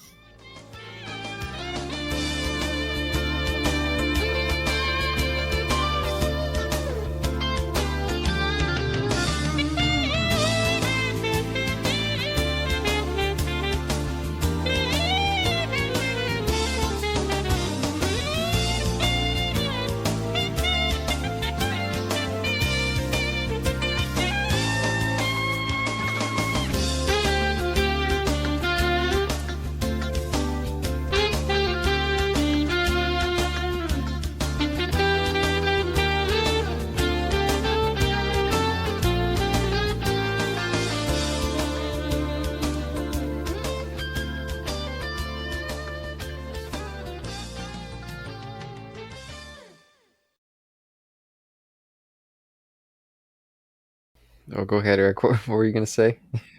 Oh no, I just wanted to interject on him and say ape, not monkey. I know I said that Okay. ironically of like monkey. I know Yeah. it's ape, but I That's kind a of joke. figured you were, but yeah, I said That's it fair. out loud because I felt like it wasn't working for an invisible audience. yeah, they have no mouth and they must scream in the comments. There you go.